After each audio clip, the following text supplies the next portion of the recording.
Man, I had to find my my my headset.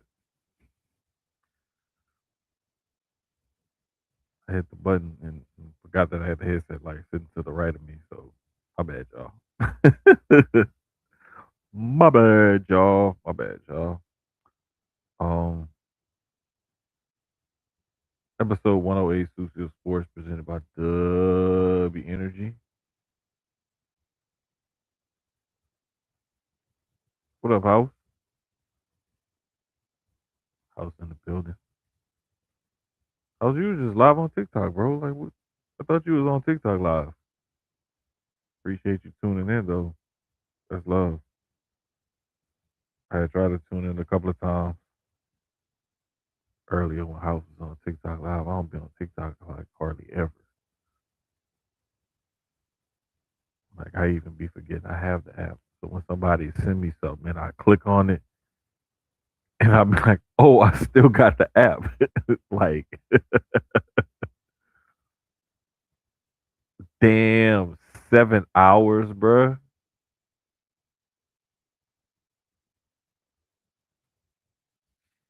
Bro, that's a long time. Like that. I was just on a few minutes ago, not long ago, with Two Door Marks. My bad, I forget that quick. I was just on with them. They're doing their Black History Month content creators thing, and so I was on their little thing on their show. It was dope show, dope series. Like proud and blessed to be a part of it.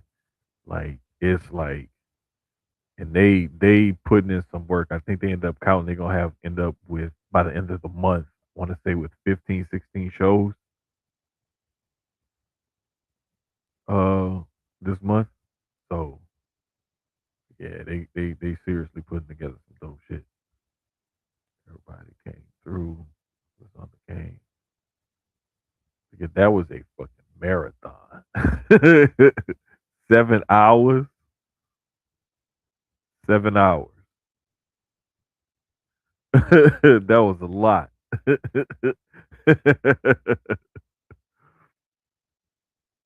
Well, Sloan, Terry. Hey, put in reverse, Terry. Sloan gonna be our new Terry. Oh, yo, you gotta be kidding me, bruh. You gotta be kidding me. Hey, so like this is crazy because we was literally just on Gresh Unleashed last night talking about Private Party coming out potentially as the mystery tag team with the Rascals and the Young Bucks. Like we was just talking about that last night. Me, Highlight, and Mika. I want to say it was Highlight that brought it. Yeah, Highlight was the one who brought it up. Man, come on, man. That's wild, bro. That's wild.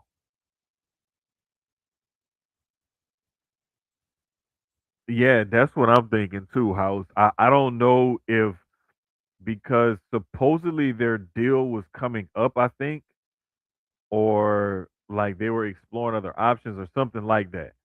So either they re-signed or their deal got extended because they both. I think I know Mark Quinn had got injured a couple of times, and I think Zay even got injured himself. So they may have had an injury time added. Who knows? But it's dope to see them dudes in this match.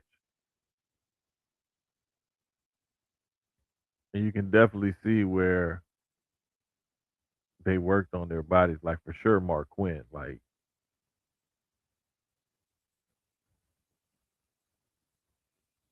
Mark Quinn's swole now. Like that's crazy. But yeah, this is a good look for AEW for sure. What up, Dre? Yeah, but it was dope. It was cool doing two dope marks earlier. They were Black History Month, Black content creators deal like that. That was pretty cool. Um, got a chance to chop it up with Brandon and D. Um, like really good dudes. They do quality content and stuff. So I was really happy to come on the show and chop it up and talk with them about all that kind of thing. But nah, man, like so this being our first show after the Super Bowl, like the game wasn't that good. It really wasn't. I mean, it started off kind of good, and because the Seahawks couldn't score a touchdown, and it always looked like the Patriots were just one drop away late in the first half, and then really in the second half. To be honest with you, it was a tale of two different games, and it ended up the way it ended up, and it didn't look good. And you get Super Bowls like that. It wasn't the like 42-10 or 56-7 or it wasn't one of those kind of scores or nothing crazy like that. Um, but it was enough of an ass whipping to be like, oh wow, like damn. And I always tell people, be careful what you ask for, be careful what you wish for, be careful, because like a lot of people think that Will Campbell is a bust or something like that, and it was like, nah, the dude was injured apparently going into the game, and then the Seahawks also said they found some tells and weak spots or whatever in New England's pass protection. Um, I know that Campbell's like short arms and stuff like that like came up as a topic of discussion, and I know I've even brought it up as well. But like looking back at it, knowing that he had apparently a knee injury, and then you look back at like how he was set up and certain things like that, like you could tell something wasn't right. Bottom line, something wasn't right. And the thing is Drake May have been sacked 5 times each of their previous 3 games in the playoffs. So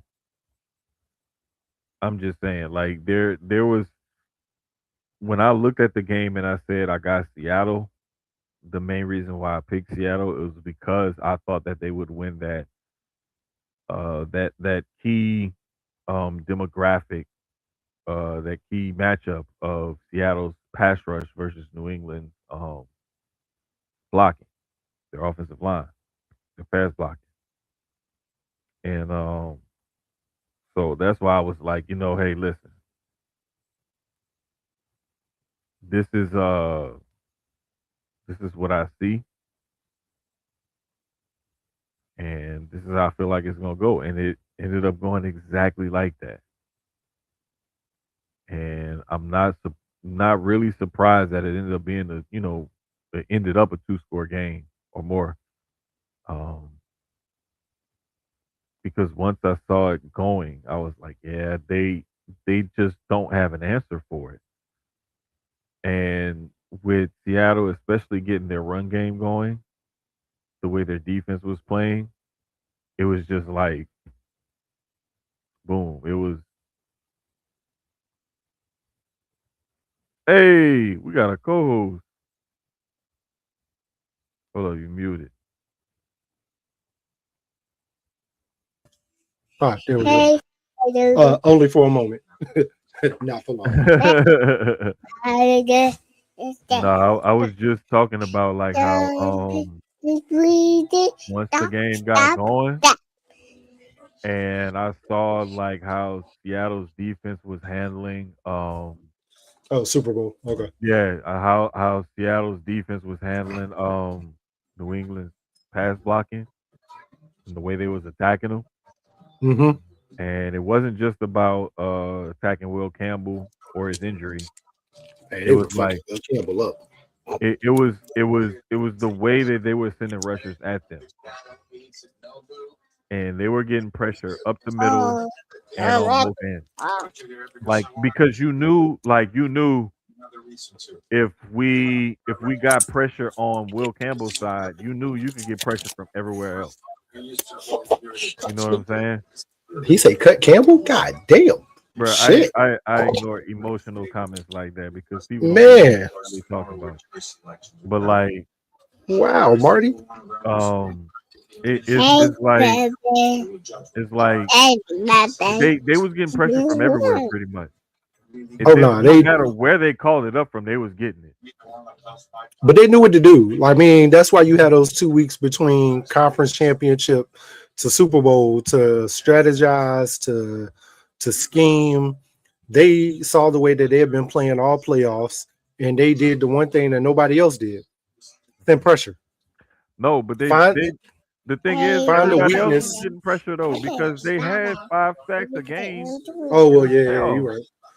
That's what I'm saying. So everybody was getting pressure. It was just that the way they were Plus, if dialing it you're up. and not just that, but if I send pressure with my line and maybe one linebacker, right? I'm rushing 5, or I'm sending my 4+1. If I know my corners are gonna lock down, and my extra linebacker is gonna lock down the tight end, and the wide receivers are gonna be jammed up without rush. Now he has Mhm. nowhere to go because they were shutting the run game down. Ramondre couldn't get off. Travion couldn't get off at all when he got in. He started cooking in what was that, the fourth quarter? Yeah, it was When he towards the end of finally the started, game. yeah, Yeah. when he finally started getting like loose, because by that point they kind of took the pressure off of him and was, in a sense, they knew they had the game, so they didn't Yeah. go, defensively they didn't go as hard, so it lightened up for them. But I mean, it was a good for me. Like we were talking about in our chats, it was a great defensive game because they really was holding them to Mhm. 3 the entire first half. Which, Yeah. in my opinion, it was great because it was still what 12-0 going into the half. That's Mhm. close. That's not a blowout. That's 2 touchdowns, Yeah. literally 2 touchdowns, and we back in it. So that's not a Right. bad thing. They didn't score an Right. actual touchdown until the third quarter, like late in the third, when they finally had scored their first touchdown. No, it was the Um, fourth quarter before anybody scored I a thought I touchdown. thought Seattle got one in the fourth. I mean in the third. It was like late in Nah, the it was third. another field goal. That was early. I know when the third started, they held them to another field goal because it was 15. You might be Yeah, right. I it can't was remember the a field. I'm exact, but looking at it right here because it was 3 in the first, 6 in the second, 3 in the third, then 17 and fucking 13 in the fourth quarter. The fourth quarter is where all the fireworks started. yeah, and by that point the game was already on field. I mean, going up 12-0 hurt them, and then going up, I mean not hurt them, it hurt New England, I'm sorry. And then going up 15-0. And even at that point, 15-0, you're still not out of it. To be honest, 15-0, again, 3 touchdowns. So, but it was just I don't know. I would honestly say I feel like New England got lucky all playoffs because there was a couple games they should not. I'm not gonna say they shouldn't have been there because who should have been there was there, right? Like we said about the NBA finals like last year. Some people don't feel like, Indy should have been there. Some people don't feel like OKC should have been there, but who was there was there. And the game still got to get played no matter what. Um, do I think it would have been a better game had certain teams won? Maybe. I think the Bills is probably the only team I feel like it would have been a different game. I don't even think Denver could have. I don't think Denver would have put up a better game against what Seattle had. I think quarterback play had a lot to do with it. Adjustments, not just from coaching, um, but even on field from the quarterback. I think Mhm. that's why I feel like the Bills, because of a more veteran like Josh Allen, would have made the correct adjustments in game, regardless of what coaching is calling. I think McDermott in that moment probably would have made the correct adjustments. Joe Brady would have also. So Coaching came down to a lot of, even though they were pretty much two, rookie coach versus this is his second time as a head coach, so he's still relatively, new head coach. But shout out to Seattle, man. They got them another one.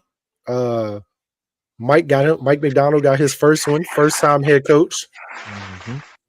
The Raven fans that I know were sick because their head coach. That's how they call it. McDonald was their head coach. Their head coach went and got one, so they feel like they got to win off that. I don't understand. Hey, nah, bro, I ain't gonna lie. When Andy got the first one with the Chiefs, I felt that way too. I felt like we got one off that. Like we got him right for him to go over there and do that. So I understand it. When you have a coach for so long with you, and then he can't get it done with your team, and then he leave, and within like the first year or two with the other team, especially, I ain't gonna lie, bro.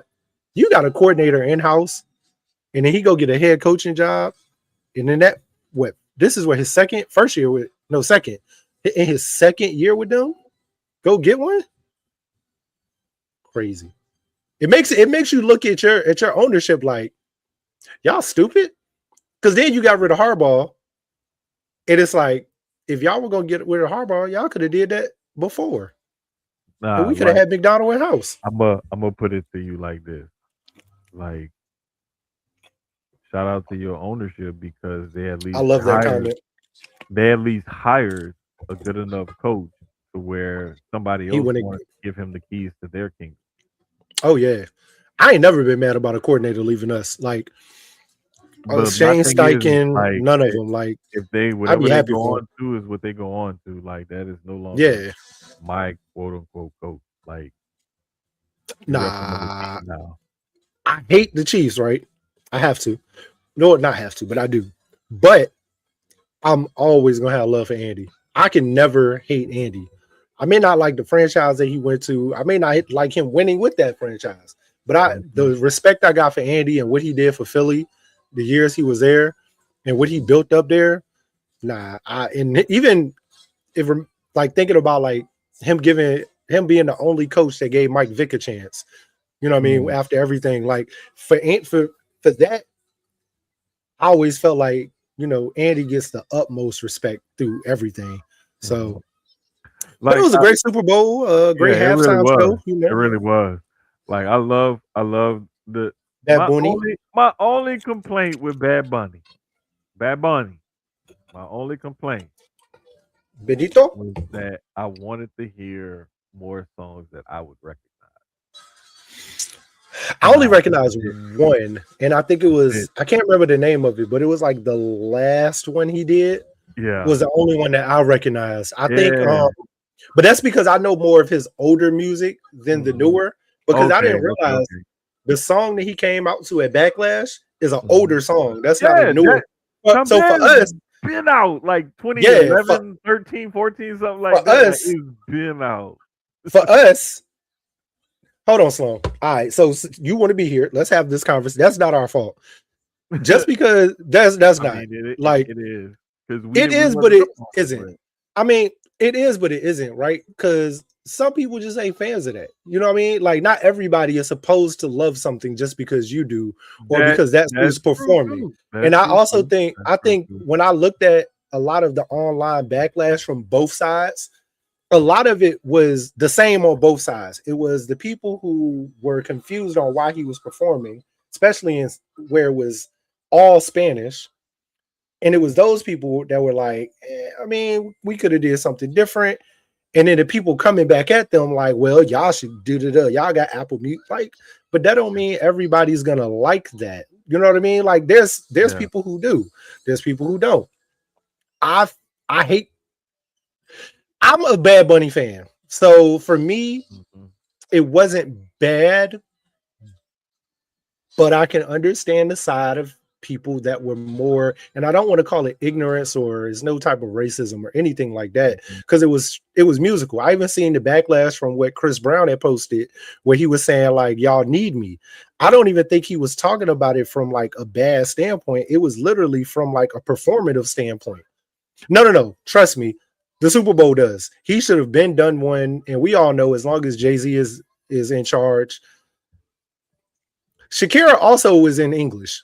Let's not do that. So that's the other Yeah, part of it. She yeah. did some in Spanish, but a lot of A her lot of it music was was in English, also was in English. and Only thing we got, she already has music that's in English. Like a lot of her yeah, like he already does trans. not. She does music in English. It's like 99% of his music, or 90, I say a good 98 is outside of the songs he has with a couple American artists where they're in America, like doing their parts in English. Other than that, it's predominantly Spanish, which is fine. Again, I love the perform. I just think the performative side of it could have been a smidge better. And that's what I took from Chris's comments was because we all know Chris puts on a fucking show. Like that's what he does. And you give a Chris Brown, we see what he does on tour. You give him the Super Bowl with a set and it's gonna be amazing. I think it would be amazing. But again, as long as Jay-Z's in charge, that ain't gonna happen because he's still Rihanna's number one fan. He ain't unless she come to him and be like, "Hey, it's okay. Let Chris do it. Chris is yeah, gonna be amazing." but another thing too is like there's also always going to be like a little bit of politics behind it too because it's like Oh, and just like last year and this year, it was pure. The performances were pure in the music and the message. All of it was pure political. Like we got dope stuff from Kendrick. We know Kendrick's music. But it's that in between where it was fully political. Same thing with Bad Bunny. He used the platform to be political, and I love that. Mhm. You know what I mean? Like all of it, because it's a fu to the government, fu to the orange man, and that was what I got from the majority of it.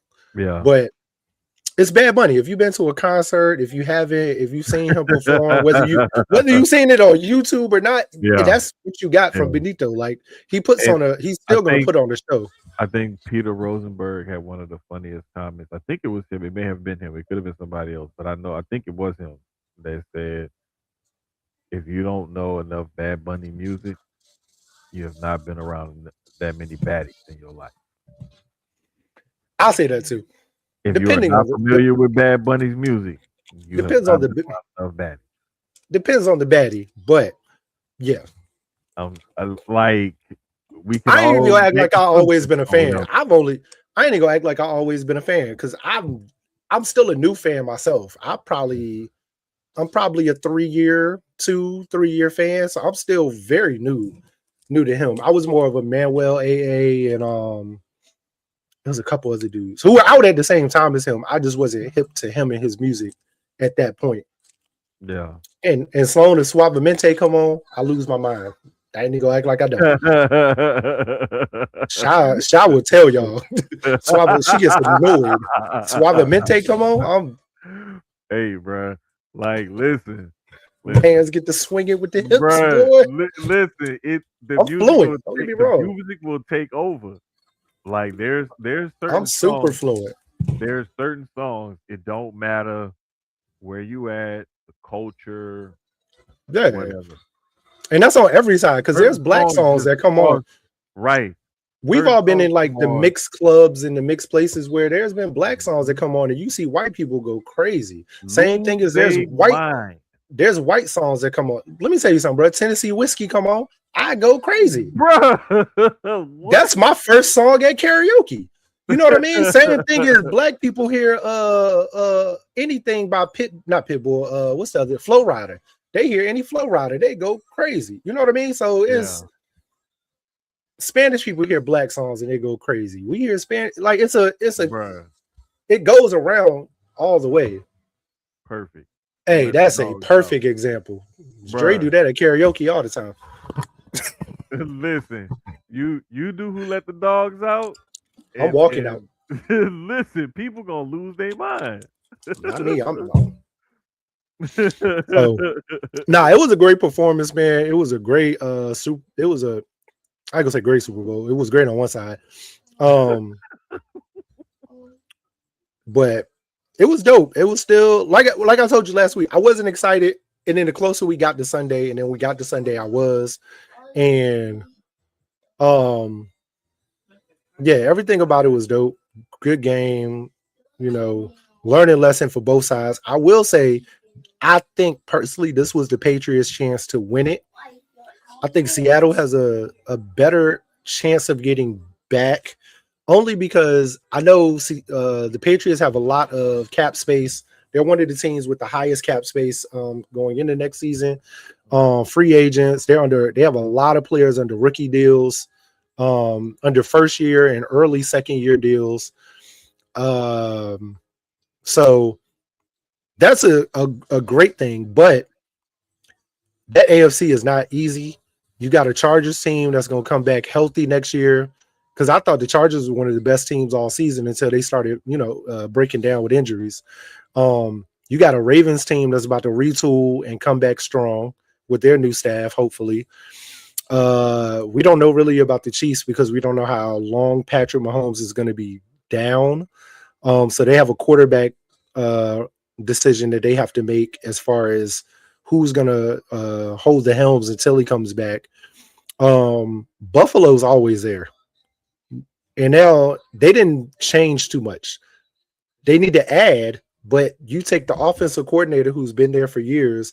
Now you make him the head coach, and you're bringing in a new OC, which is fine. But that team, for the most part, is still going to be the same. They do got some key free agents they need to bring back in, but they also need to explore free agency. They also need to look through the draft as far as targets. They need to get Keon Coleman some therapy. I don't know mentally what's going on with the young bull. I like him. I love him. I think he's talent. Mm-hmm. Something this season was in his head that just messed him up. And it could be maturity. We don't know. It's a new, could be anything. But I want to see the young man win. Uh, who else in the You know AFC is what's really strong that I'm crazy is forgetting? that Seattle does have a Broncos going to be right back. but Seattle also has about 72 million projected in cap space for next year. And their free agents it's a couple key from what I remember on the list. It was a couple key people, but I'm sure it's nothing to get them back in the building. So they're gonna be a team that's right back. And I ain't even touched on the NFC. I still think Seattle has a great chance to get back. NFC side, you got a Philly team who hopefully gets it together this offseason with the new OC. And we the one thing I realized about Philly the last few years, I see your face because I was about to say we. The one thing I realized about Philly the last few years is they go on and off. So you have that one, you'll have the year where we're off, and then that next, I'm Hmm. sorry, they They have got that one year. yeah, they That got 20 million in cap space next year. What I'm looking Philly, at. Yeah, it's the one that now the one that'll surprise everybody, and this surprised me looking at this list. The Commanders are the top NFC team with 76 million going into next year, followed by yep. Seattle with 72. And And then then the Rams have 48. Rams have a lot on the AFC side. If I remember, it was the Raiders, it Tight was Titans, Titans, Raiders, Chargers, and Jets. Patriots. Yeah, the Jets had a lot too. Patriots, I believe, have the most, if No, I'm not Patriots wrong. only have 42. The I thought Titans Patriots have had more than that. nah, not going into the next season. Hmm. Extensions and stuff kick in. Titans Patriots have need wide receiver help. 104. Patriots need wide receiver help in D line. I think I like the D line. I don't think the D line was that bad because they were Well, causing havoc. yeah, Again, I have they to look held at them to 3 points. and I'll have to look at their pass rushers and their D linemen and stuff to see who's free Yeah, agents and not. I but for haven't the even most like part, looked that far into it yet, but it's if none of them are leaving, I like the D line. I don't think the D line was the problem because yeah they again, they were causing havoc also. And like I said, for the most part, it was field goals up until the fourth quarter. So they definitely do need wide receiver help because I think I like Butte and I like Stephon, of course. But outside of them two, Hunter Henry was getting shut down. I love Hunter Henry, but they still need one or two. They need at least two more good wide receivers that's going to take the pressure off of them when they're Mhm. getting like double teamed or they're getting locked down. Yeah, there's That definitely money that that they third can and spend. fourth receiver. There's money that Yeah. they definitely need to spend, and the price for receivers keeps going up. But as we all know, Pay that young man you Gonzalez. That young man earned his check on Sunday. if I'll you tell you that. wanna if you wanna put your money out there, go ahead and put your money out there. But I think that it's gonna be tough on teams like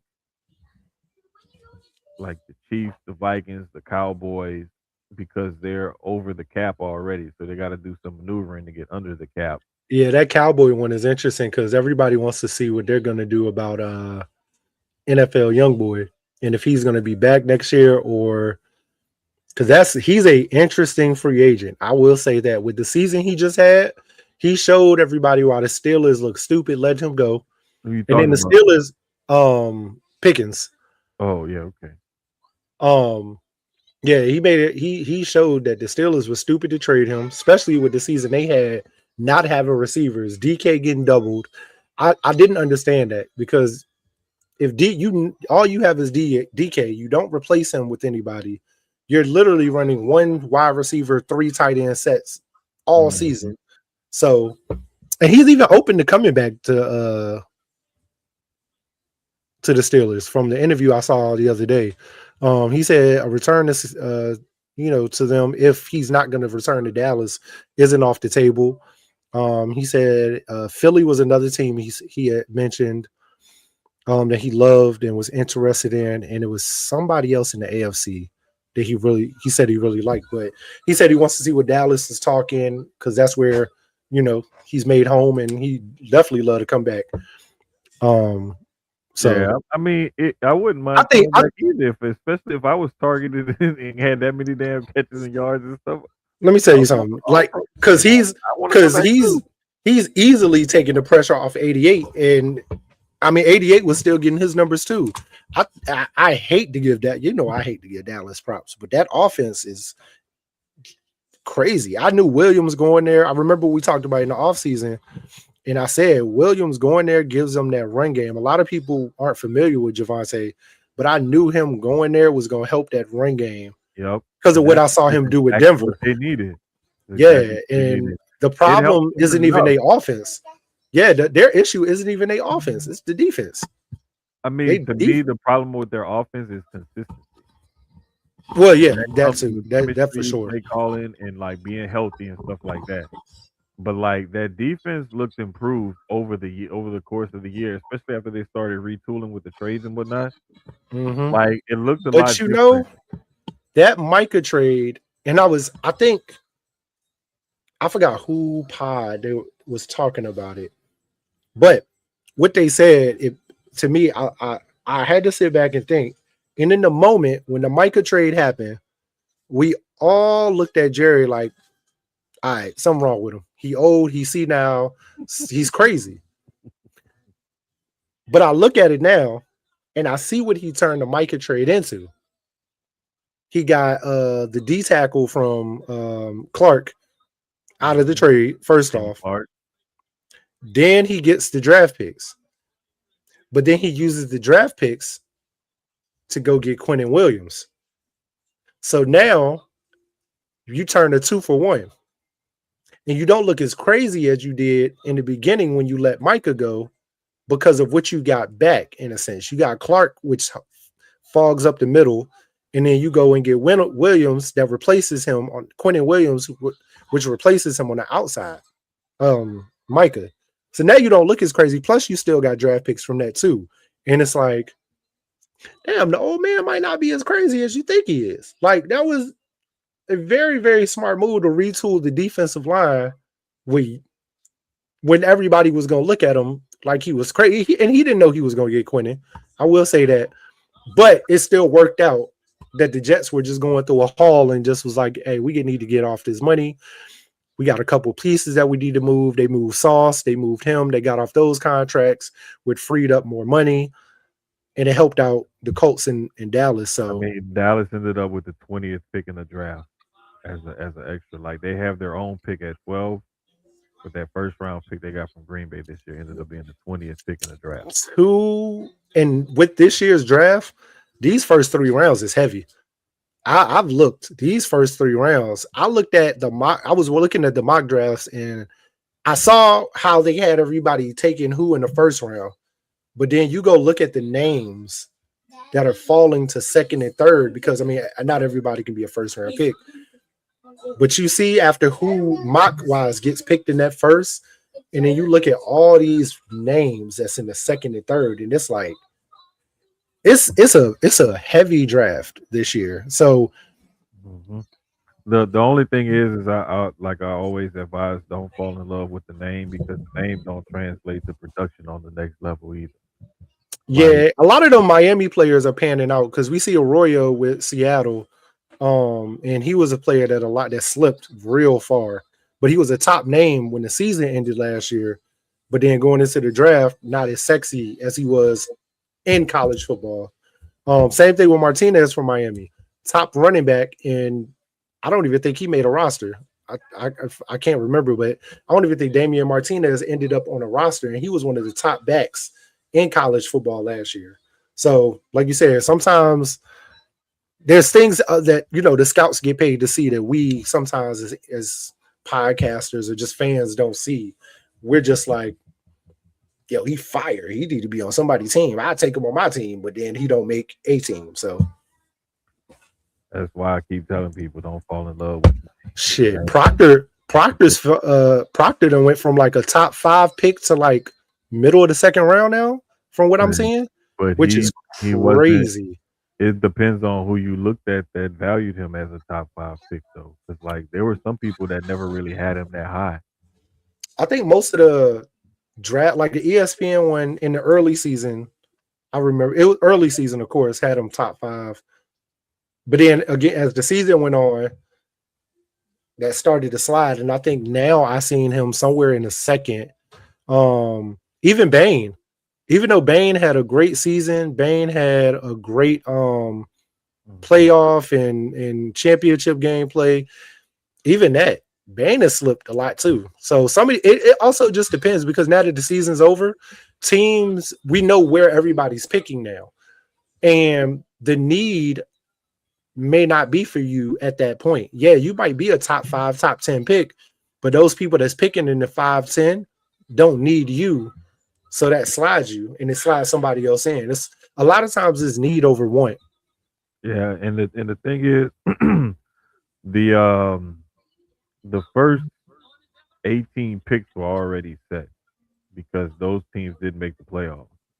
It's Mm-hmm. pick 19 through 32 that had to get decided because of the playoffs and whatnot.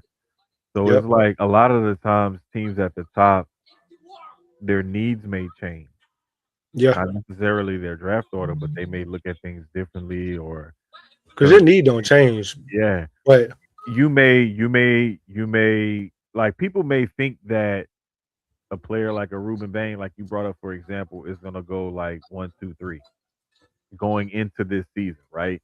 Because they just look at the overall prospects and you look at okay, who's typically a top pick, who would be valued at the top of this draft. but then These as them players, as them as teams start forming out, right, as you start to see the season progress and you see who's going to be picking near the top of that draft, it may flip and change because those needs may change as well. That's why a yeah, lot of the because time, looking at what was projected at the beginning of the season may change to the end of the season depending on not only the players and how they perform themselves, but also the the team. team and who's picking.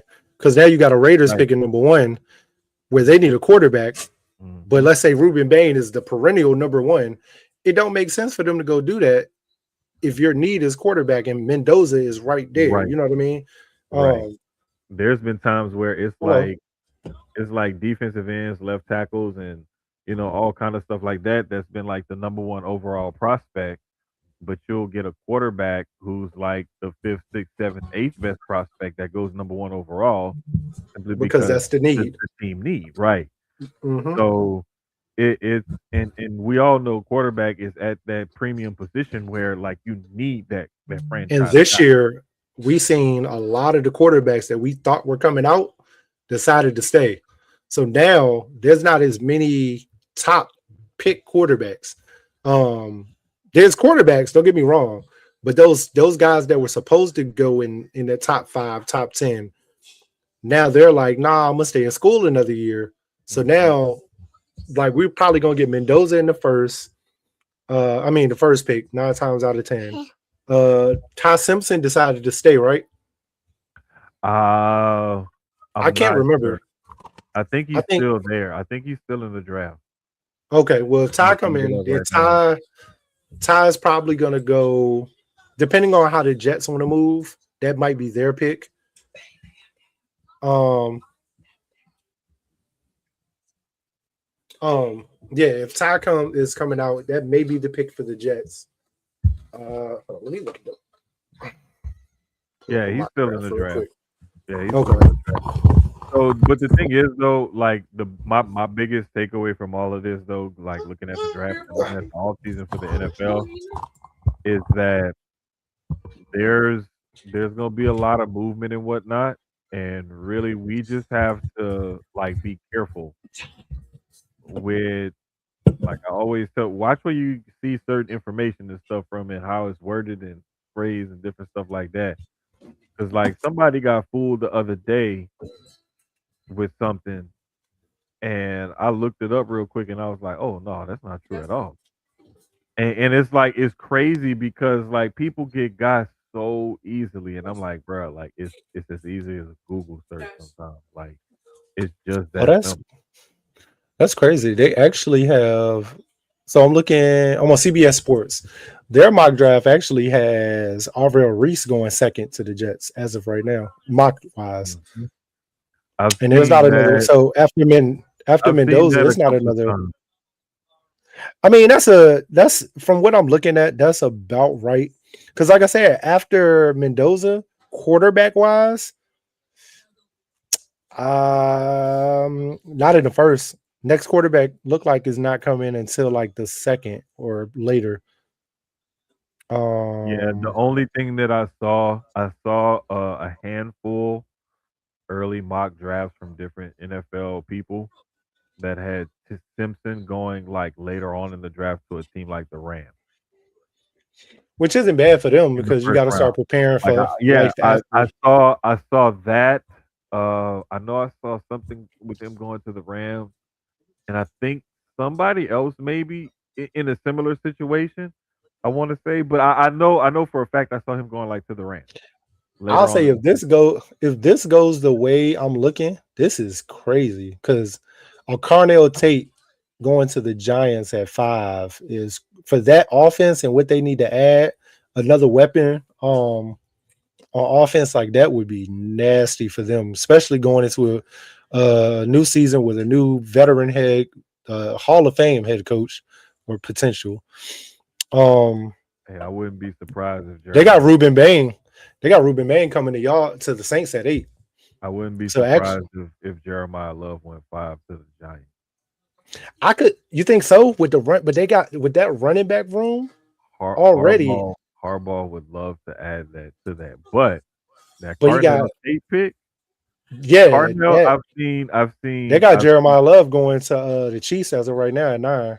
I've Now seen a that, few different things going to the Giants. Like the Chiefs, but see, that's that's what another I was talking interesting spot about. too. The Chiefs is I was another about to say spot too. that's what I was talking about the Chiefs, where it's like they have a top 10 pick again for like what the third year in a row or second. They got a top pick where they're about to get. They're gonna retool with a younger piece that can come in day one and go crazy for them. And it's like they get a Jeremiah Love, and they just if they keep Pacheco or Kareem, I think one of the Kareem or Pacheco is probably gone. But even with that, let's say you keep all three and you can interchange them in and out like that. And with that offense already crazy. Yeah. Um The thing is though, like just like to wrap Jordan it all up Tyson to with the the Rams, NFL, nasty.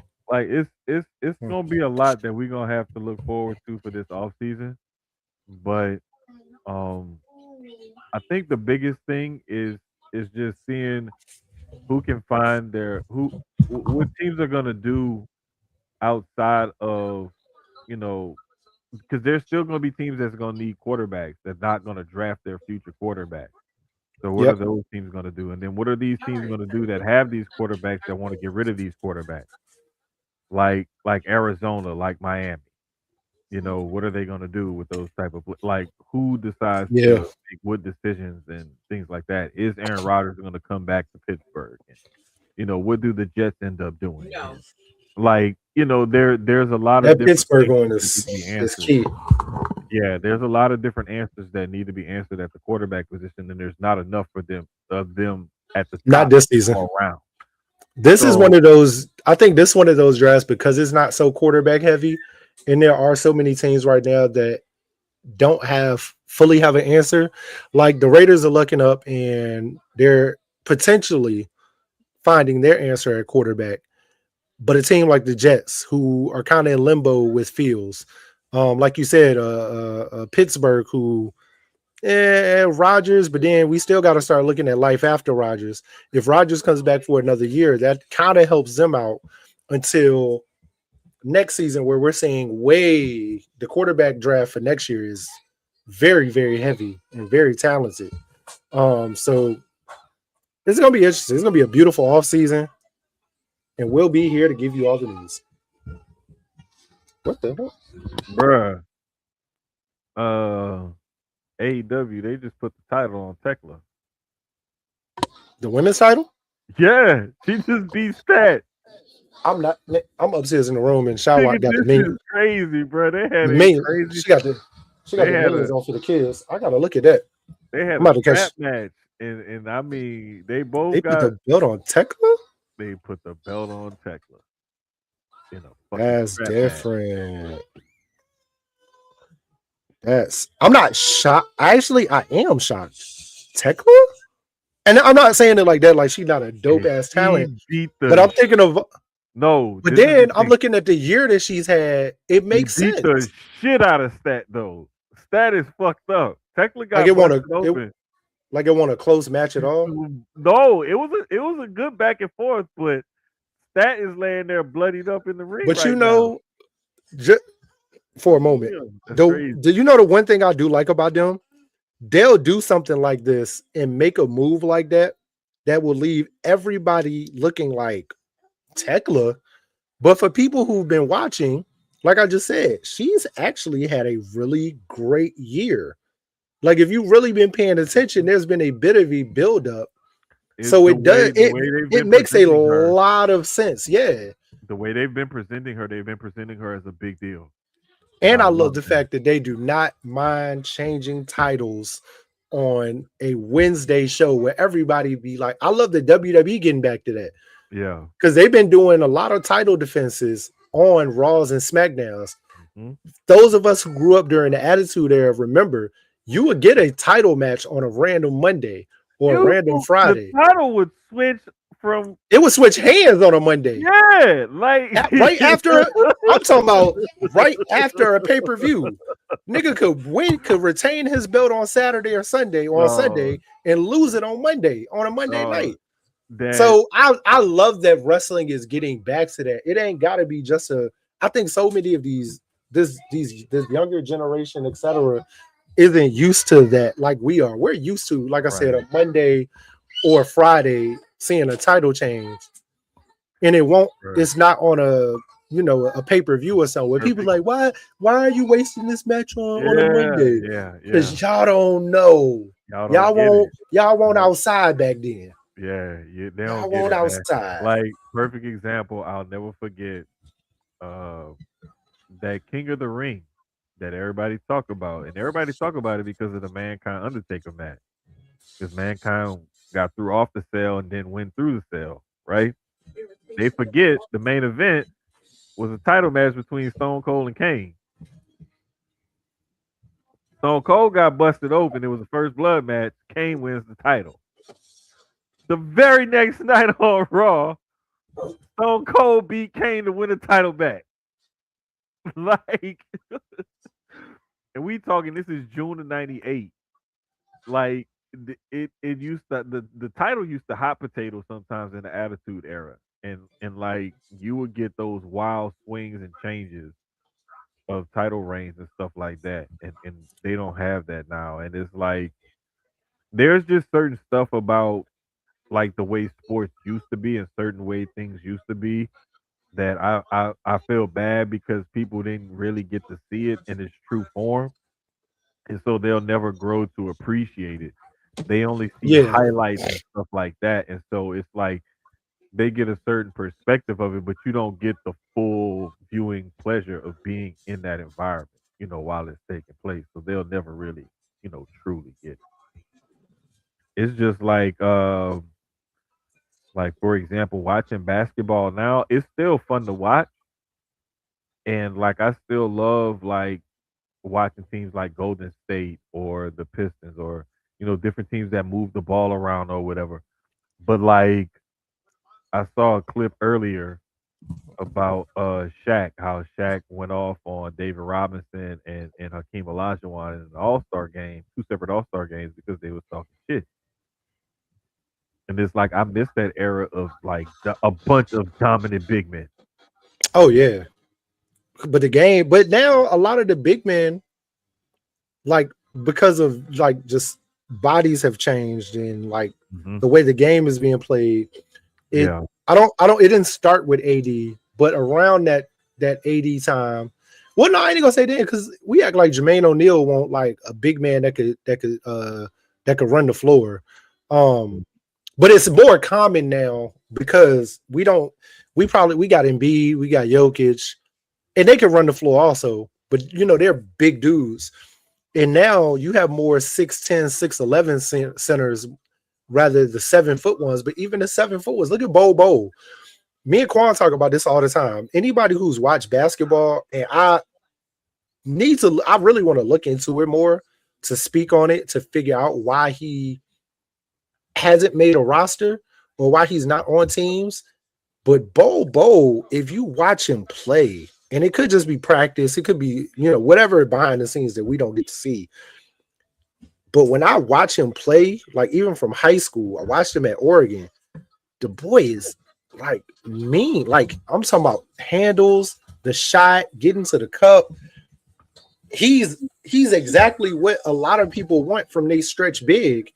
And I'm like, why is he not on a team? Like, The thing is like you see flashes of that, and like you mentioned it in high school and in college, but you didn't mention anything about his performance in the NBA.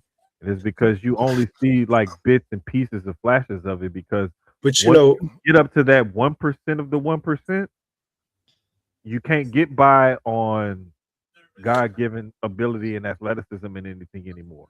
okay. So let me ask you a question because we were talking about this also, and I don't know if you saw it in the rundown when we were talking about it. I think it was last night. We were talking about Bronny, and that confuses me, right? I understand certain aspects of it where it's rotation, pure rotation, right? Mhm. But I watched Brody go crazy in G League, right? And level of competition is different, of course, right? Mhm. But I watched him go crazy, dropping 40, 50 triple doubles, double doubles in the G League, right? Boy. And then I he's not getting the clock, of course, because he's not close or in the rotation like that. I mean, he dropped 12 last night. He looked great. I like the block on early in it. Came back down with the three. Like, but it makes me wonder, like, okay, cool. If Bronny's doing this in the G League, if you gave him more time, is he doing the same thing up? Like, if you give him, instead of him getting, what is he getting now? Maybe 10 minutes a game, if that. I think he got a little more clock last night than he normally does. But if you give him a 15 minutes a game, 20 minutes a game, is he doing this? Is he making the same production? And I wonder, you know what I mean? Like I feel like same boy. I feel like with like a bowl, it's the same thing though. Like if you give him the opportunity and you give him more of a chance, is that production going to be there? So I don't know. Sometimes it just depends on situation and team that you go to. Sometimes some teams are just filling roster spots, and you end up 11th, 12th on the team.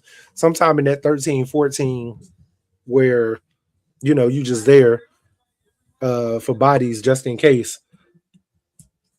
Yeah, And the then thing is sometimes though, it's it's like tough. it's tough because when you get to that level of competition, it's no longer that you can just out jump, outrun, you know, out hustle somebody or whatever because you have the best of the best at every position up and down the roster. And so it's a lot harder for you to reach that full potential because if you see it on this level, then you want to see it translate on to the next level. But that next level is such a jump for you, you can't just expect to see the same kind of production. Yeah, And it's just tough because you really gotta work on stuff. And it's like maybe if given the chance in the right situation, these guys can succeed. But my thing is if they never succeed, then it's like, was it you never found the right situation, or were you just never good enough? Because to me, if you were good enough, you'd eventually find the right situation somewhere. Somebody would be willing to take a chance on you. he had good games. I will say Bobo had good games in Phoenix. Um, and again, for whatever reason, he didn't stick and stay.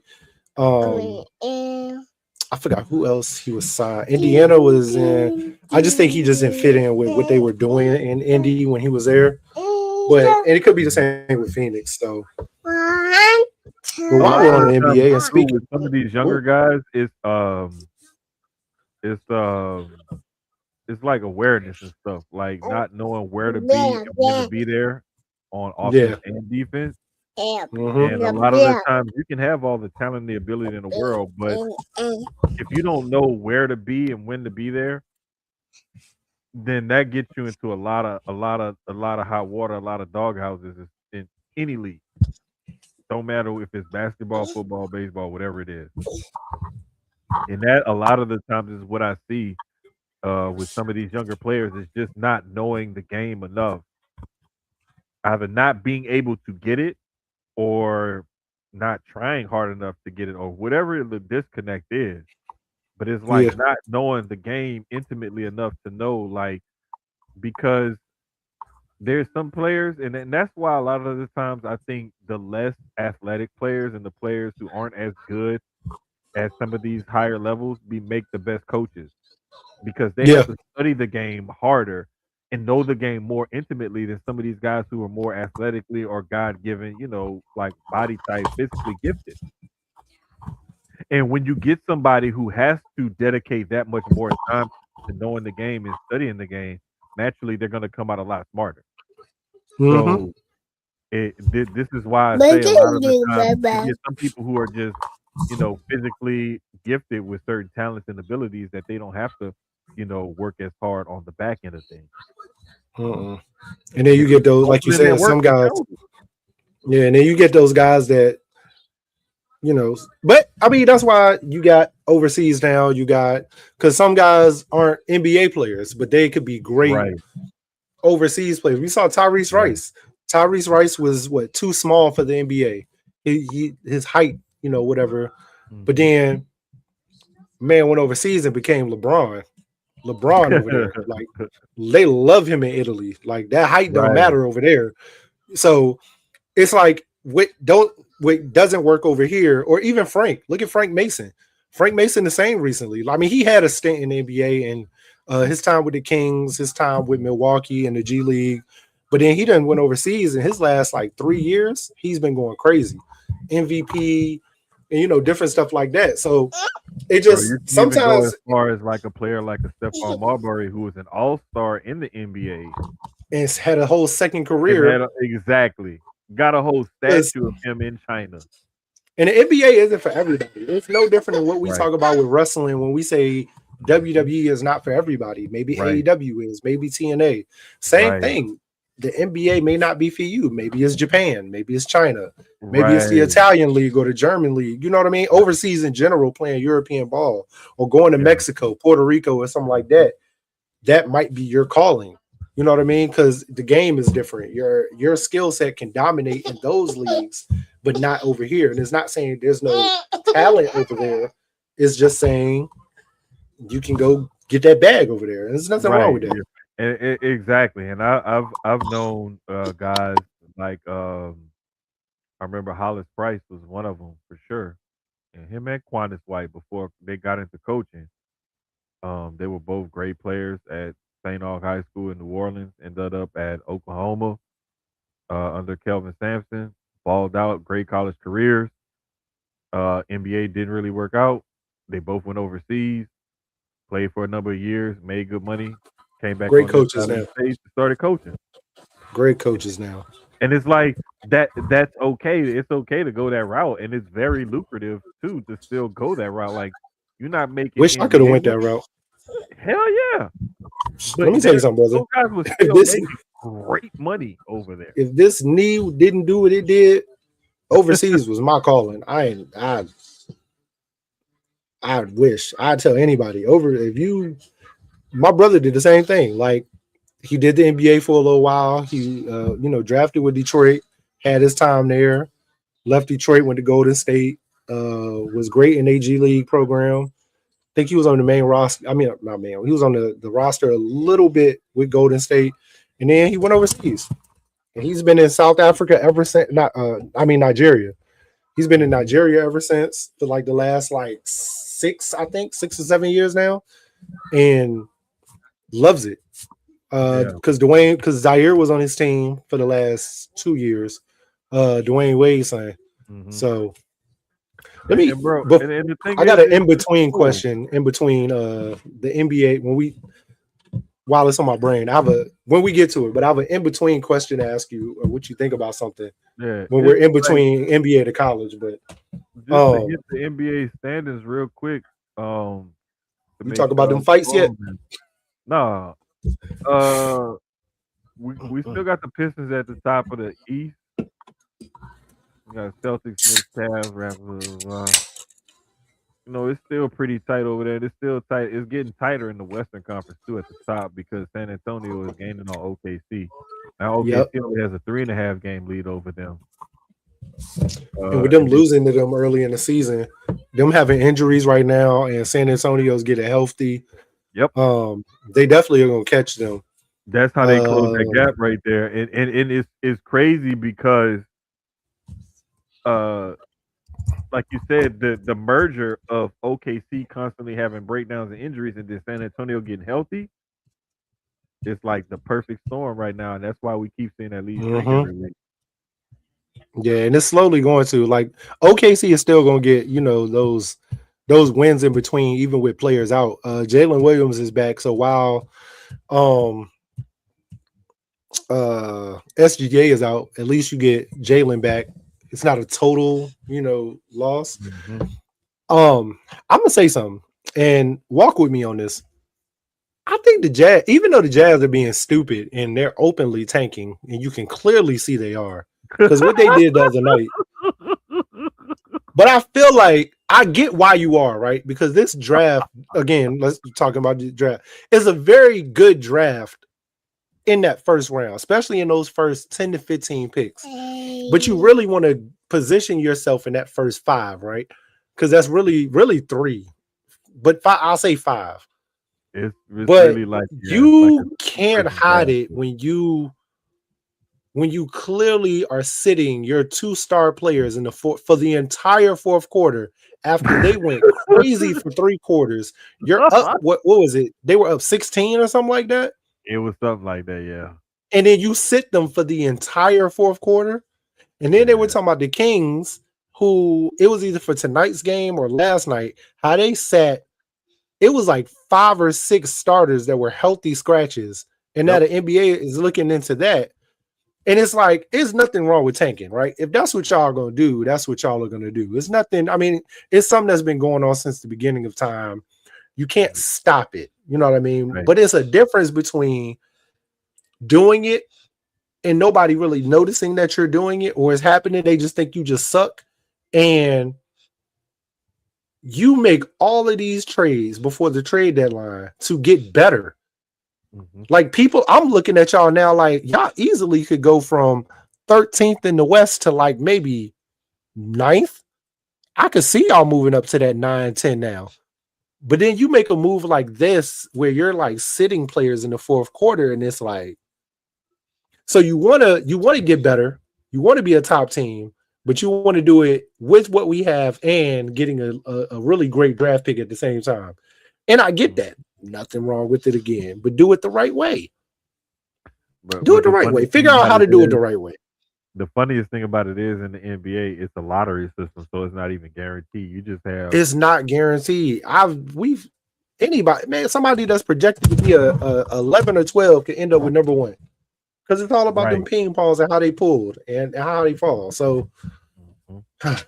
I tell you, It's but that it's was just funny though. That was very funny how it was bro, like, when I saw that the other night I'm like, you and out these. That's I crazy. didn't realize it until like the second time I watched Sports Center. And I looked, I was like, wait a minute. The That's whole fourth quarter, Markinen, Jared Jackson Jr. and somebody like they sitting on the bench. Bruh. I was like, bro, I crazy. can't believe it. I was like, bro, they just openly just tanking like this. And I'm like, you know what? They gonna say something. Somebody gonna say something about this sometime See this soon. And man? like, I promise you, like a couple days later, I want to say a couple days later, like somebody they started talking about it again. It became another topic, of discussion about, openly tanking in the NBA and whatnot. And to me, like I said, it's always funny to me because you only get a lottery chance, so there's only a chance of you getting the top pick or whatever pick that you're shooting for. So for you to openly tank like that, to only get a extra shot at that pick, not even Right. guaranteeing you that pick. Hey, I apparently don't AJ really, got everybody. AJ got everybody acting stupid now. I Everybody is really looking don't at get it, bro. everybody's looking at DJ, AJ. but shit, Peterson too from Kansas. Like We that's can to enter. me. We can intertwine leagues for a second. I, if I'm a GM, right? Am I looking at him the same way we looked at Kyrie? Because if you remember, Kyrie didn't play a lot his freshman year at Duke because he was injured. Mhm, But we knew Kyrie was. I mean, I'm not saying Peterson's not that level of talent because he mhm. could be. But are we looking at that like, bro, you ain't really played? I'm still Like, looking do I at want him. to take a chance on you? It, trust me, teams are not. They're not even like it's a debate of who's gonna go one or two sometimes, him or Him or Dame. AJ? Yeah, And that's then the thing. third is pretty much the boozer if he's coming out. Right, If he is, his right. brother had. I think his brother has to stay. I hope he doesn't decide to follow his twin and be like, I'm gonna leave. I they haven't really been giving him a lot of clock this year. He's been getting time. Don't get me wrong, but I think he might be a better because that was the other part of the Bronny thing we were talking about, where it was like he's getting the on the job training in real time. But should he have stayed in college? Should he have stayed at USC? Should he Oh have no, Bronny should have definitely. transfers? Bronny should have definitely I stayed in college. I definitely feel that way. I'm not. He's getting the on job training right now. I mean, sometimes there's nothing wrong with getting that real time, but that real time can stunt your growth a little bit also, Hmm. or a lot. There's just His is a here's a another weird catch 22 because of who his another daddy thing is. too is just to face the adversity of having to climb up that hill and fight out of it and make something out of Yep. yourself on the college level Yeah. and make it yourself to be this such and such pick at the NBA level. Like there's just something about that to me that would Because I speak think more of his Bronny, character and him fighting through it. I think Bronny staying for another year or two could have got him into that first round. He's like honestly, Yeah. and probably a better. I mean, don't get me wrong. He nepotism, but he ended up getting drafted with his dad. He gets to play with his dad, be on the road with Hey, his dad. hey, I listen. love that part of it. I'm Love not that going. part of it. I'm not But going to hate on him taking mm, advantage of his nepotism or anything like that because I we would all too. know, like it's been going on for hundreds of years, thousands of years. Coaching, playing. How many times have we realized that the best player ain't even the quarterback? The best player to play quarterback isn't the person who's actually been playing it. But guess what? He's the coach's son. So who gonna play quarterback? The It's coach's either son. the coach's son or the best athlete, one of the two. And it depends And on it's if never the same. it's just Sometimes it is, but yeah. Sometimes it is, a sometimes, lot of times it's not. But it's yeah. like you like that coach is gonna know if I want a chance to win, who do I put at quarterback? Let And me tell that's you who they something. gonna typically go with. I watched it this season with my son. Like, I don't think that our quarterback was the best player to play quarterback. He was too small. He couldn't throw the ball. He couldn't see over the line. He was more of a running back at quarterback for real, because he could run the ball. But Hmm. He was the coach. He was the head coach's son. So, and the head coach used to be a quarterback himself. So guess who's gonna play quarterback? He won't even Got the best player to throw. I feel like our best player at quarterback was at wide receiver and should have been the quarterback, and our it. running back should have been the quarterback.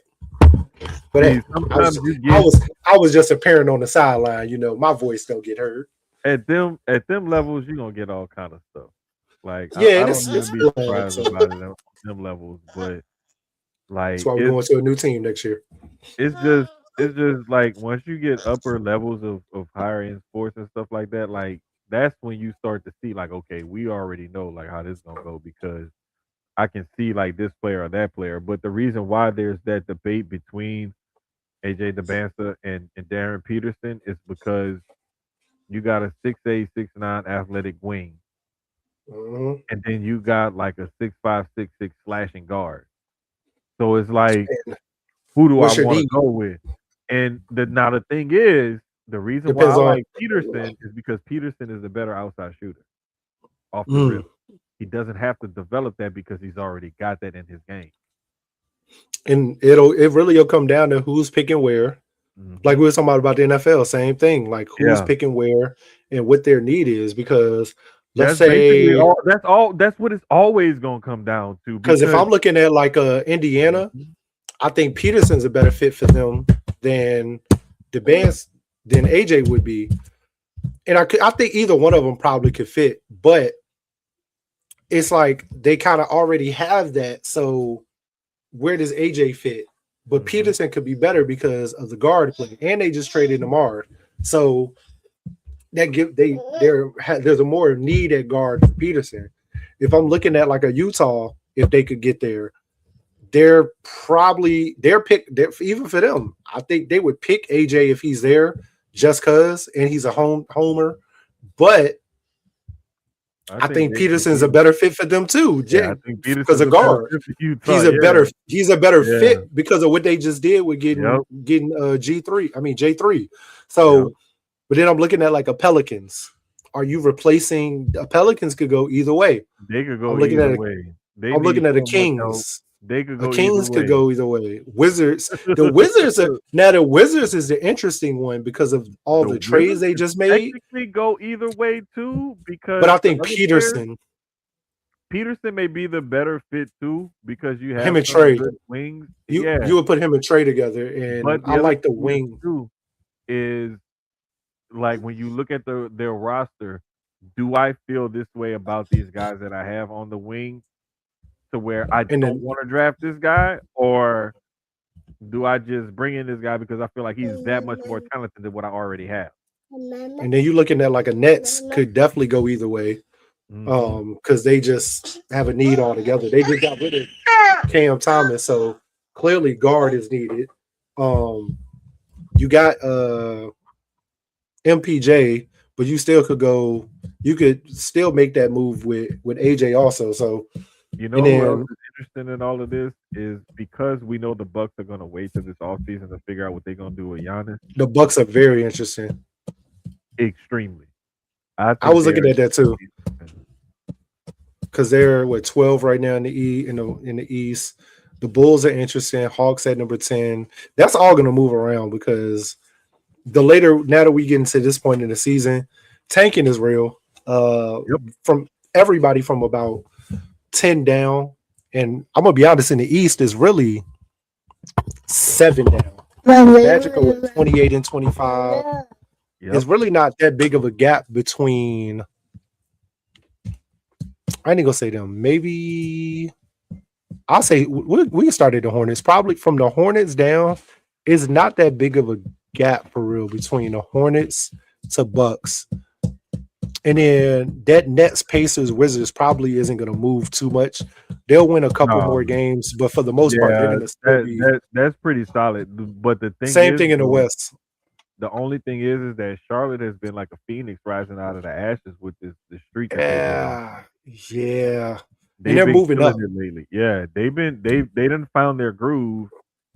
So much so to the point where I heard an argument earlier on ESPN that Michael Wilbon said that he thinks Con Nipple should be the rookie of the year over Cooper Flag because He's putting up decent numbers in games that mean something, as opposed to Flag. Flag is putting up decent numbers, but his team ain't going nowhere. Knipple is putting up these type of numbers, and his team is in the playoff hunt right now. So, which I mean, yeah, because the Mavericks are 6 game out of the 10th spot, whereas the Hornets are 2 games up in the 9th spot. Yeah, Like, so it's like it's interesting.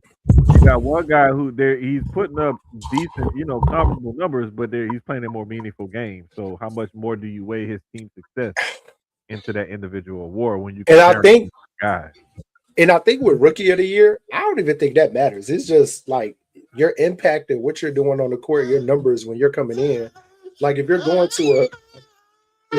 to be on a better team, then of course it looks better than somebody that's putting up big numbers on a bad team. But also, you're more than likely going to get a lot of clock. If you put Flag on the Hornets, it's the same. You're going to get that same production from him, if not more points and more rebounds and more assists and all of that, because now he's getting he's getting the same amount of clock that he's getting with the Mavs because he's still going to be starting, but it might be different over there than it is with the Mavs because of talent.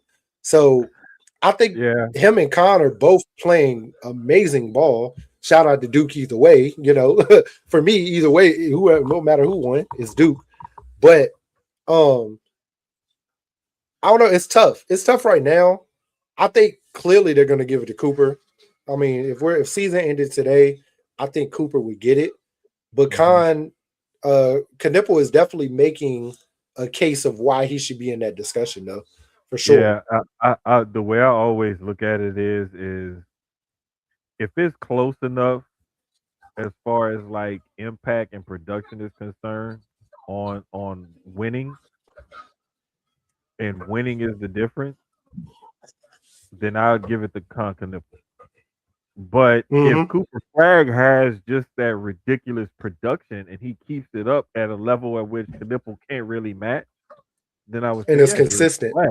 Right. And that's just the way I look. Like, to me, the winning would factor in But I think right now, level Flag, if their production was similar. If they had a similar, like if they had somewhat similar numbers or whatever, or they could do, but one was impacting winning more than the other, then yeah, you could easily say, okay, the one that's impacting winning more should win the award. But if Flag is far and away putting up better numbers, better production, even though he's on a worse team, it's like shit. Somebody got to put up the numbers on that badass team. exactly. So it's Why not like, him? and that's why I think what it comes down to is always going to be tough because, and Flag being the name and the first round pick and all of that, Mhm. it's clearly going to go over there. But Right. It's Con Knipple definitely got people looking at him now. Odds is on him. Hell, it's even made me go look at his little brothers play now. I watched bro. their game against Jeff Teague high school the other day. hmm I was watching them two young boys can hoop they self. Hey, That bro. is a hooping family. The crazy Rem- thing about it is like and to Flag little me, brother too, or yeah. his twin brother. His twin brother, right? No, I think it's a younger brother, if I'm not I mistaken, think he's because just younger. I think he's a younger brother too, because I want to say, yeah, he's a younger brother because I saw him He's doing still in like high school because shooting he's a drill or senior. something. Yeah, he did some shooting drill or something like that. I don't even think he may be a junior. I don't Nah, I know, think but I it's know he's younger. He's definitely yeah. still in high school. He is younger. I know that for a fact. It's only about like a year or two. It isn't anything crazy. I know Okay, that. So, okay, like I said, it might but I be. I do thought know he he's was a younger. senior, but I could be wrong. The only reason why I think he may be a junior is because remember Flag like declared a little bit earlier. Remember he reclassed or something like that, or came it's something shit like that. So that's why I think the age thing and the year gap thing may be throwing us off because I remember he reclassified or something. But I do remember the little brother. Like I saw a highlight or whatever a video of him doing a shooting drill, and I think it said like his younger brother, something, something, something. But Nah, it's dope to see when you see families that could produce ballers like that, man. Man, The funny thing is, I speaking always, of ballers, I always love the Plumleys. yeah. To transition to college though, I was watching Woo! TV earlier, bro. The Bet sisters and their mom have a commercial with one of the insurance companies. Oh, for real? So, dog, let me tell you how it go. I think it's progressive, if I'm not mistaken.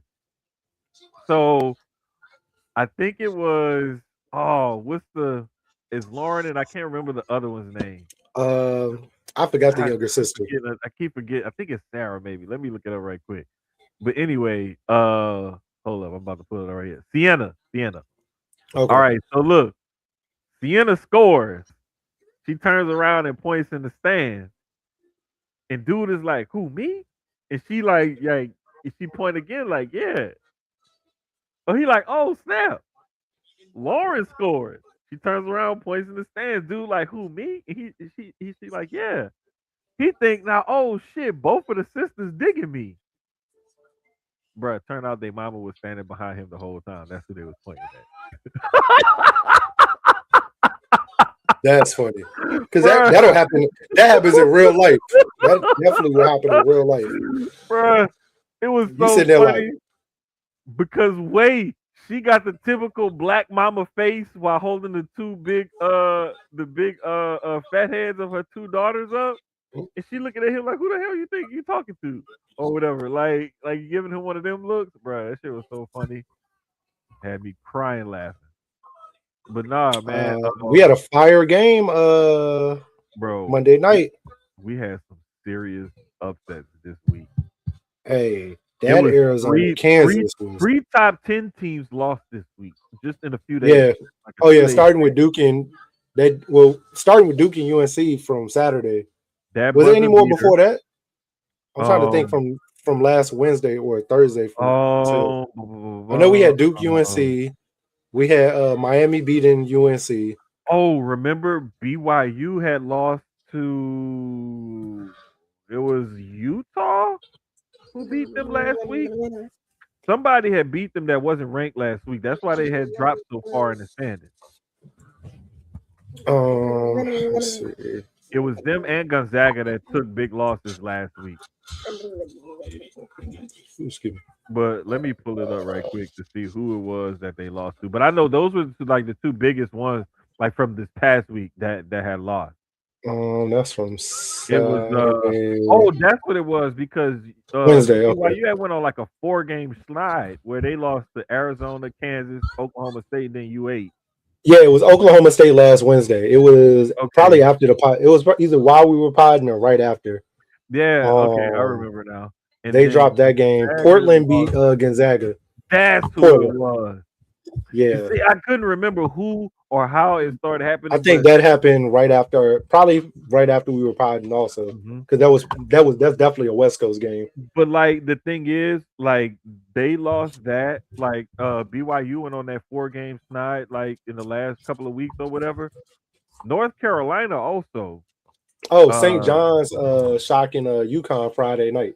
that was That was one two. And too. then we just had last night Miami beat North Carolina. Yep. Saturday, like you said, we had UNC The beating buzzer beater over Duke. yeah.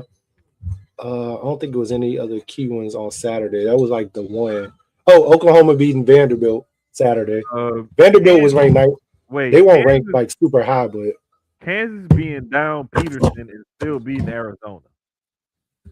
that game Monday night was love because the people who stepped up, um, It in took a that big. stepped up. I mean, it took a Um, the thing was like I didn't. Michigan State and Illinois was a good game. Two top Yeah, ranked teams. yeah. It I was think a that bunch was, of good games like this last like few days or yeah, so. and then Houston beating BYU Saturday also. I think you said Mhm. that though. Yeah, that was part of that. That's what I was saying. That was part of BYU's that snide that they've been Them on. But two games that they dropped. it's like they lost to ranked teams, but you also lost to an unranked team in there too. Yeah, So it's like, yeah. damn, like you just fell off. Like you completely fell off. But I I mean, it is Uh, what it is, and like I said, this time of year is nut cutting time in conference tournament is in conference play. yep. So Yeah, that it Arizona is and what it Kansas is. had me. I'm saying we were all texting like during the game, but I'm watching like, yo, like these boys is hooping. They were Bruh, getting that's the college basketball I missed that. bruh, I I don't promise. watch enough. Mhm. That's why I had the two TVs. Like I was like, nah, I'm gonna put Raw on the other TV, and I'm gonna put the game on this TV because I'm gonna need two TVs because I need to see this game. I don't want to just keep my eye on it or look at the scores or Nah, watch I the had to score. watch that. Oh, I want to I watch can the game. I can watch Raw later. Netflix is it's on Netflix. It's a rerun. Yeah, yeah, I'll watch that later. But that game was crazy.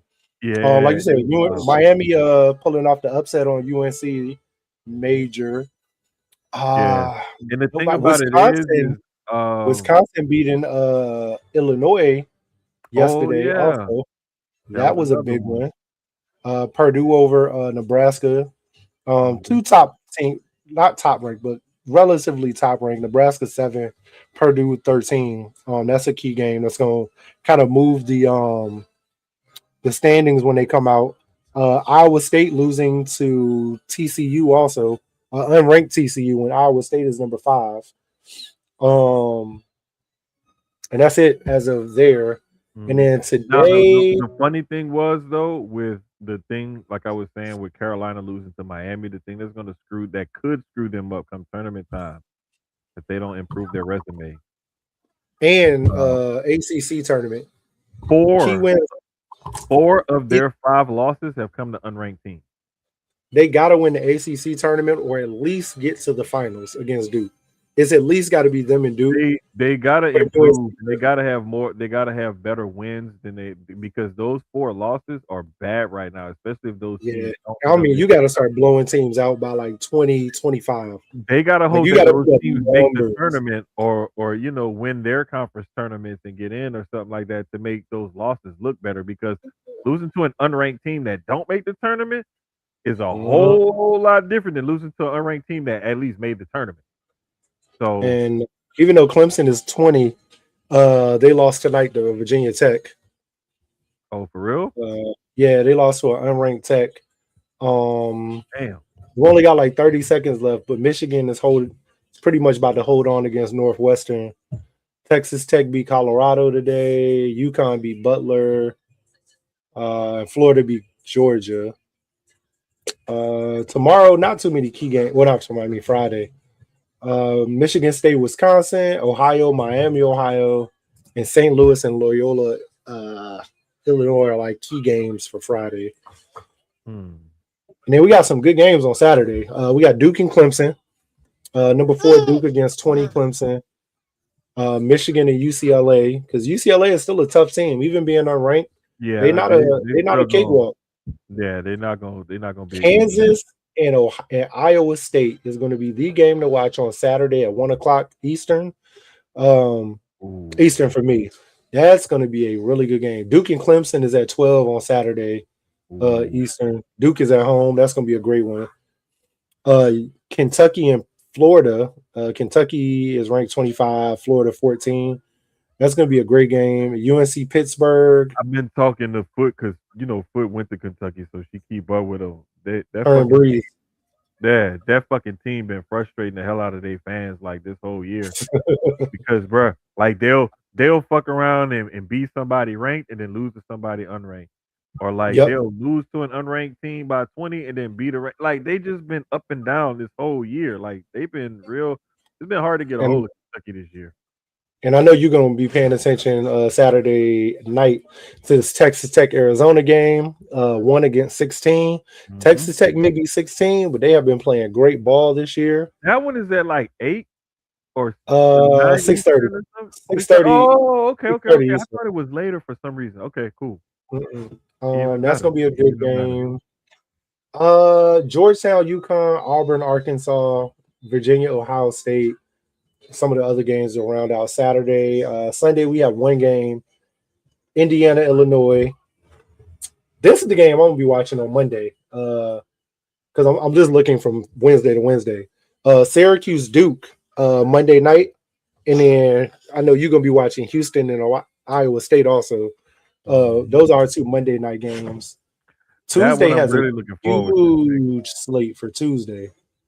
Michigan Purdue, which is a 2-13 matchup as of right now. And trying to think if it's another like key game on here. Kentucky, Georgia, UCLA, Michigan State, UNC, NC State is always a good game. Whenever it's an ACC game, but anytime the North Carolina teams play each other, whether it's Wake Forest, UNC, Duke, NC State, those are always crazy games. And then while we're potting next Wednesday, we got BYU and Arizona on Wednesday night, about right when we're starting. So while we're potting, might have to put that one live. Might have to pod downstairs and put that one live on the TV while we going next week, because that's going to Uh-oh. be a huge game. Breaking news: Cooper Flag has suffered a left mid-foot sprain following injury in Tuesday's game against not really saying. MRI confirmed he will miss Thursday's game against Lakers and also miss the Rising Stars game on Friday All-Star Week. Hmm. Hey, interesting. Not too, Yeah, you know, interesting though. I mean, it happens. It does. Sad, but it does. yeah, it's kind of crazy because it's like little injuries and stuff like that though. Like if they aren't like fully healed when you try to come back, and compound into bigger injuries down the line. So Rehabbing all this week. It's a good thing that they shut them right, down for All Star.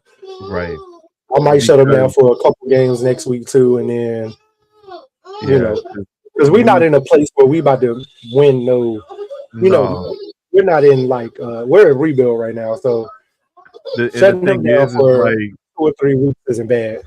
they're there's 6 games right now out of the 10th spot. So, like realistically speaking, unless they go on some serious hot streak, they're not gonna make the playoffs. No, So so it's like, why even risk it? You know, if he has an injury, sit him out as long as he needs to before he's 100%, and then have him come back, because that mid foot sprain could easily turn into a fracture of a bone or something. You know, exactly. so just due to instability of the foot itself. It's just like those calf strains and stuff that end up being Achilles tears, like what happened in KD's situation, for example. And I want to say it was somebody else, same thing. Calf strain ended up with an Achilles tear. Like those kind of injuries can turn into worse injuries if they aren't nursed back to health properly. So just take your time coming back. It don't make no sense. Over on the women's side though, for college basketball, it's pretty much been status quo. We had a couple of good games this past week though, with Texas and UCLA, with Texas getting that win. It didn't really drop. I'm sorry, Texas and LSU. I'm sorry. It didn't really drop LSU that far in the standings, like a spot in both polls, so it didn't really hurt them. UConn is still the overwhelming, unanimous favorite at number one in both polls, followed by the same UCLA, South Carolina, and Texas at 2, 3, and 4. Um, this side is looking pretty steady. Like, Yeah, the women's game is always usually about uh the same. It don't move but so much. yeah, I mean, there was some movement in the standings with Iowa falling and Duke rising and whatnot. Baylor, making a climb up there as well. Tennessee drops a few spots in both polls. North Carolina, making a move or whatever. Like there's some movement, but there's not like at the top typically. It's where we always see the women's game. Like it's pretty consistent. Yeah, like we said like last weekend before. I mean, outside of UConn still being undefeated, UCLA has only dropped. One It say they game. 24. Yeah, it say they 24-1, but I'm not sure. It Mhm. must have been like a neutral site game that they dropped. But South Carolina 24-2. Like it's not a lot of movement from Mhm. there all the way down. I mean, you got Oklahoma with 6 losses, Duke with 6 losses, Louisville's got 4, 3, 4. You know what I mean? Like it's not like you said, a lot of movement. So Hmm. it's a log jam. The women's tournament is always fire every year, so we already know what we're gonna Yeah. get from that. It might be a couple shockers this year, just because where some of these teams are going to be ranked that should be a little higher, like the TCU's, the Iowa States, because I think Iowa State is even though they're not ranked anymore, they're one of those teams that's going to get in the tournament and They could shock some people. they gonna go crazy because now they're getting matchups that they wouldn't regularly get if they were Mhm. higher seeded. Now they're getting better matchups with maybe a little better road, which is scary for some teams. Um, so I think both tournaments are going to be really interesting this year. The men's tournament might be a little more cut and dry compared to the women's, being a Mhm. little more up in the air. But I think UConn, UCLA, South Carolina, Texas specifically, I've been watching them the last couple years. Um, Texas, I'm shocked by Vanderbilt. I'm not hip to Vanderbilt's women's team. Clearly, I need to be at 23 and 2. Like they've always had like an okay team from what I can remember, but I've never seen Vandy like this high, ranked this Yeah, high, this or high, like an this late in the season. Ohio State women's team. I've never paid attention to I never paid attention to Ohio State basketball because even their men's team some years is ranked up there. It's just some schools are just like Ohio State is football. I don't Yeah. think about Ohio State. The last time I remember even thinking about Ohio State in basketball was what? Greg Oden? Damn. Yeah, you got me with that. I forgot about Greg Oden. I was gonna say I Michael think Red. that's the was Michael Red after or was he before? He was before. Yeah, he was way It before. was Yeah, yeah. before. That's what I'm saying. Like I forgot So about. yeah, I for me it was forgot Greg about Greg Oden. Oden. And it might have been somebody after that I can't Oh, think of. you know what? Oh, The another light, big man went the there. light skinned kid that was like 6'7", 6'8". Uh, Now I have to look this up. Jared Sullinger. That's who it was. I about to say it. So I knew I Sullinger was was the gonna if I last one. sit here and thought about it long enough, I was gonna remember. Yeah, it was him, and I can't remember that guard who he played with, but it was that team. That Let was me like the see. last time I really Notable Ohio like State basketball players. I was like, oh wow, like he's pretty All right, good. they went back too far. I D'Angelo didn't look. Russell, Yeah. Oh yeah. So probably Russell. he played Russell because probably he was was. one and done. He was one and done. D'Lo. He probably would. Well, Evan Turner. I forgot Evan Oh Turner was. yeah, that's right. Evan Turner did go to Ohio State. He graduated Damn, in so it's 10. more than we thought, especially lately. Uh, Mike Conley Jr. He went That's there. He was right. he was there with Greg Oden. You had Damn. That okay, Sullinger. that's right. That's who was there with oh okay, okay. So I would say the last one would be Russell there. Yeah, it It would has be to be Russell. D'Lo. Yeah, it'd be D'Angelo. So D'Lo came out after Evan Turner? Or Evan Evan Turner Turner. came out I thought Evan Turner came out after No, D'Lo. D'Lo was the last one. And he was Okay. 2014, 15. Okay. Sullinger was 11 and 12. He only stayed 1 year. No, 2 years, sorry, because he was a two-time All-American. Mike Conley was 06 to 07. Odin was 06 to 07. Michael Redd was 97 to 2000. And then Evan Turner was 07 to 10.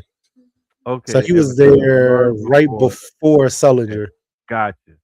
I He was couldn't there remember with when he Conley. was there, but I after you started naming, so I was like, wait a minute, yeah, that's right. He did go to Yeah, he was there with Odin and Conley.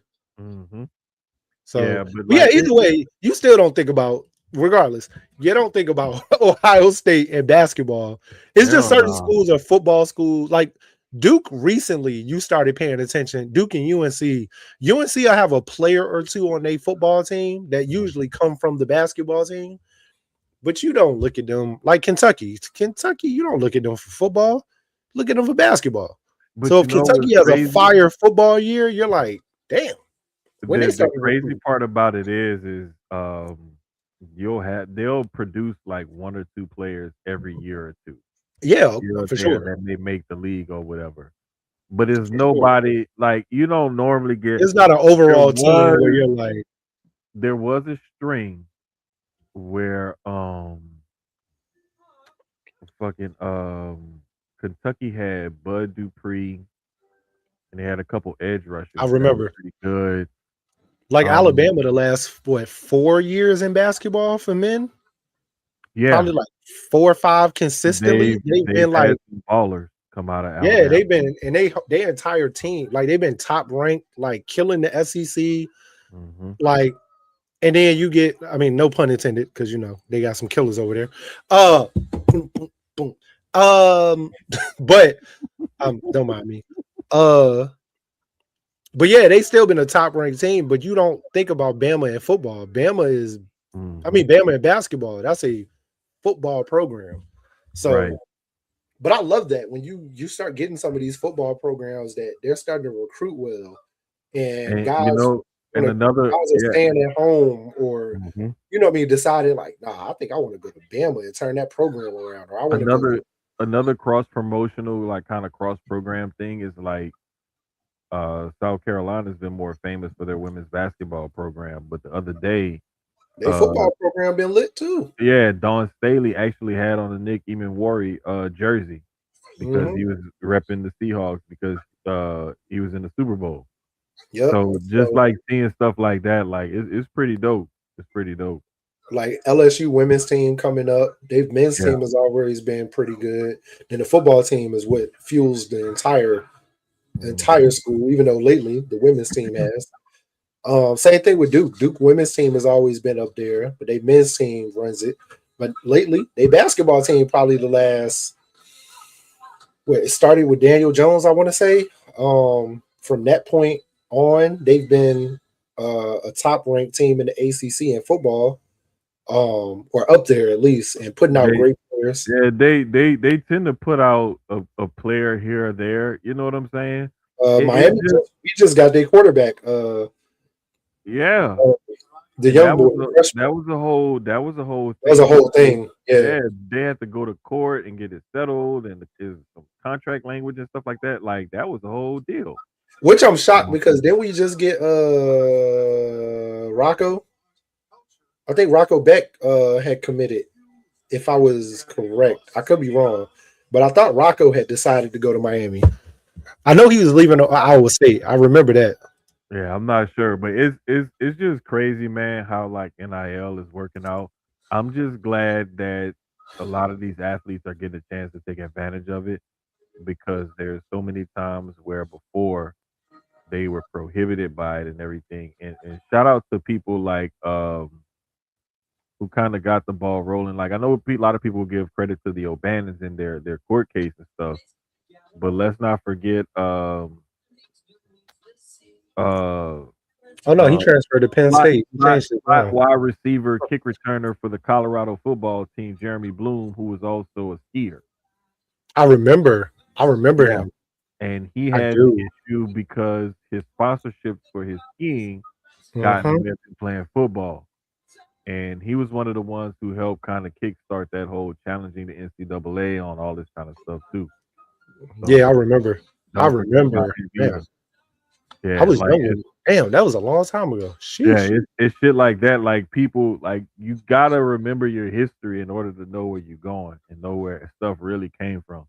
Because people will say, like to this day, and I'll die on this hill. People blame LeBron for the super team era, but I tell them No, like Danny Ainge and Boston. Boston started that. Boston started it. Yeah, Only reason Braun and them got together was because of Boston, and then it they just was a try to trickle figure effect out after how that. to stop Boston in the East. Boston was killing us. We all Yes, free agents.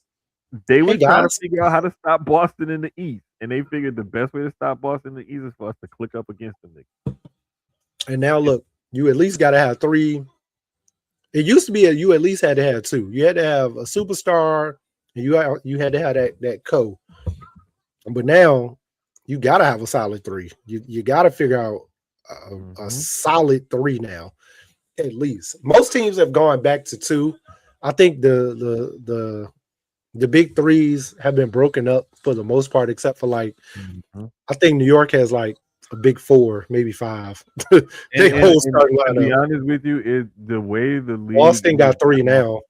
I love it because Vucevic. it's like people say a big two or three, but it's like, okay, what do you consider a two or a three? Or is this person not considered a part of that two or three? Or, to me, it's just like I you think the need a big three good. has always been around because look at the Bulls.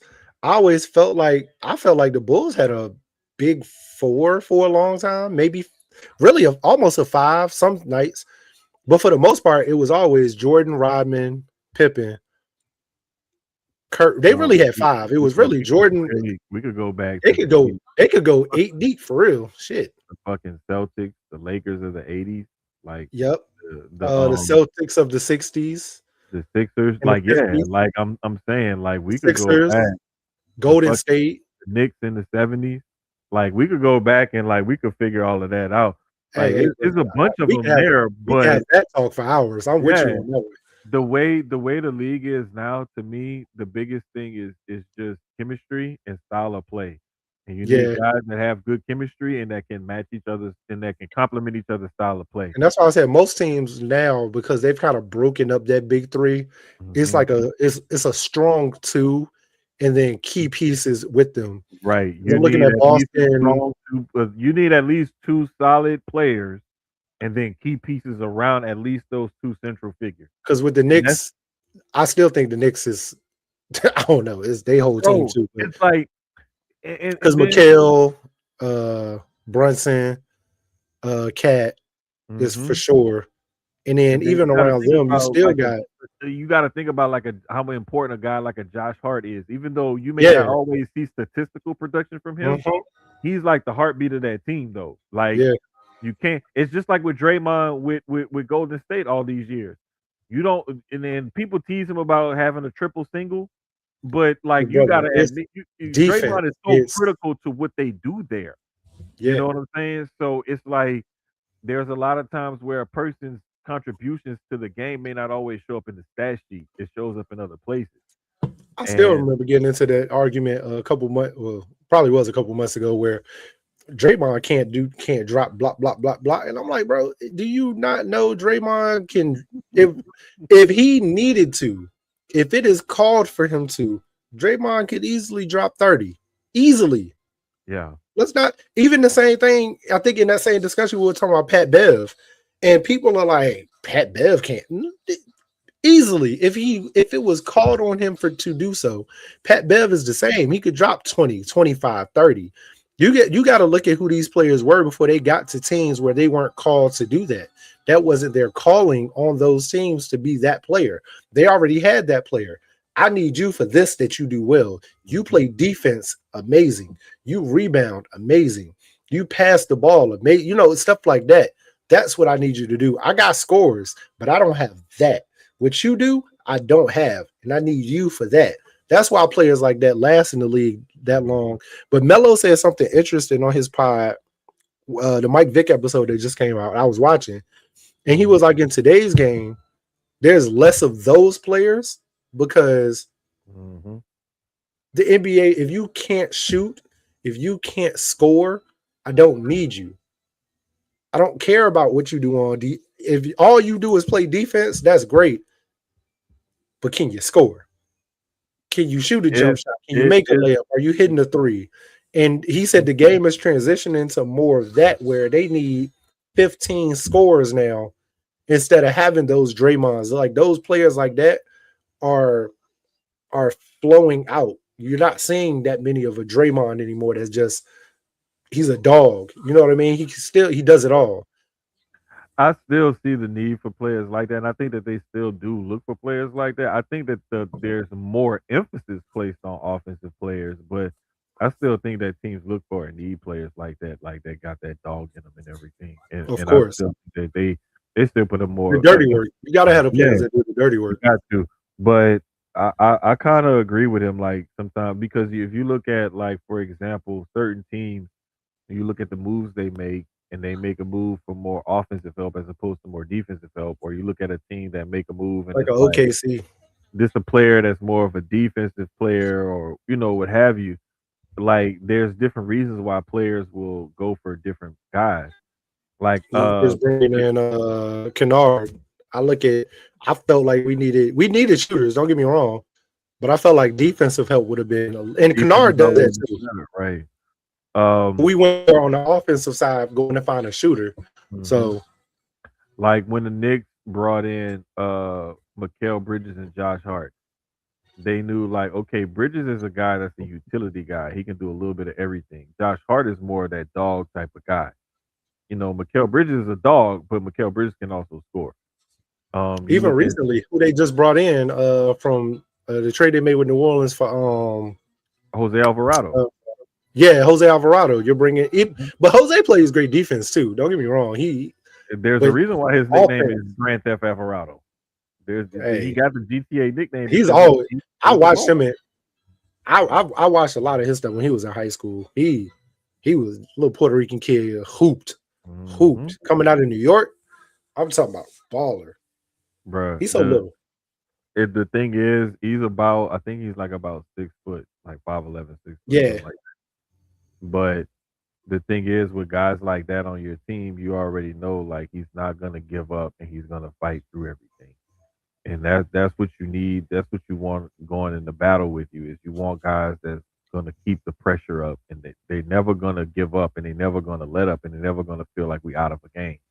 And you need guys like that on your team because you want guys with that I don't give a fuck. I'm not gonna quit. I'm gonna keep fighting mentality because that kind of stuff permeates throughout your bench and in your locker room and whatnot. And that overall will boost morale on that team and that'll make guys that's even, top players, superstar players, like damn, like if he playing like that, they're kind of pushing me or that'll make me look bad or whatever. And there's other exactly. guys who want to get playing time and like, well shit, I want to get playing time, so I gotta go up to Jose's level. So it's like you need guys like that, and I love seeing guys like that get their shot, get their shine, and get their flowers because those are the kind of guys that are the real glue to certain teams and team chemistry and like they can hold you together on both ends of the floor. Yeah, You do need stuff like that for sure. But man, this has been a fun episode to come in because we didn't even think we was gonna be talking this long because once we got through the Super Bowl, it was like, all right, everything else is just updates of shit. But yeah. Nothing else really. We didn't really have too much to happen, but from last week nah, to this week, other than the Super Bowl, yeah. we had some NBA fights. Two separate ones. They got to Mhm. shaking. That was crazy. Other NBA than that, fights are NBA fights, and they never have amount you to been watching? I don't know if you do, because a lot of people don't. Have you been watching the Winter Olympics? I watched some stuff. I know I had I've wrote them glanced down at to make sure I highlights. shot them out. Hold up. I know I glanced at highlights. I haven't. I'm Uh usually I watch the winner because yeah. the winner is a lot more exciting to Bro, me. the only thing that's been throwing me off is I can't like this is the one time when they've had an Olympics, whether it's winter or summer, and I haven't like synced up my time difference with the Olympics when stuff is coming on. Like I just Yeah. haven't figured it out yet. But shout out to Layla Edwards. Oh, I see. Yeah. First black woman to play and score for the USA women's hockey team at the Bro, Olympics. she Okay. only 22. I didn't realize that she's only 22. So shout out to her. Um, Also, Erin Young is I think her name. She won a speed skating medal, and I'm trying to think of who else, man.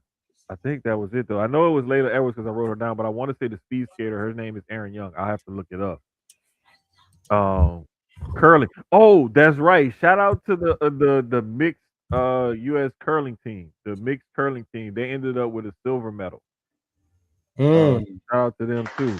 That was the first time I think the U.S. has ever medaled in curling or something like that, or the first time they've medaled in mixed curling or something like that. But like, yeah, shout out to them because that was dope. I didn't like they upset two teams on their way there, and I was like, oh shit, like they may end up getting a medal, and then because they ended up in the Norway. gold medal game. I was like, oh shit, they in the gold medal game, I'm looking at the medal count. Norway is killing the gold right now with 7.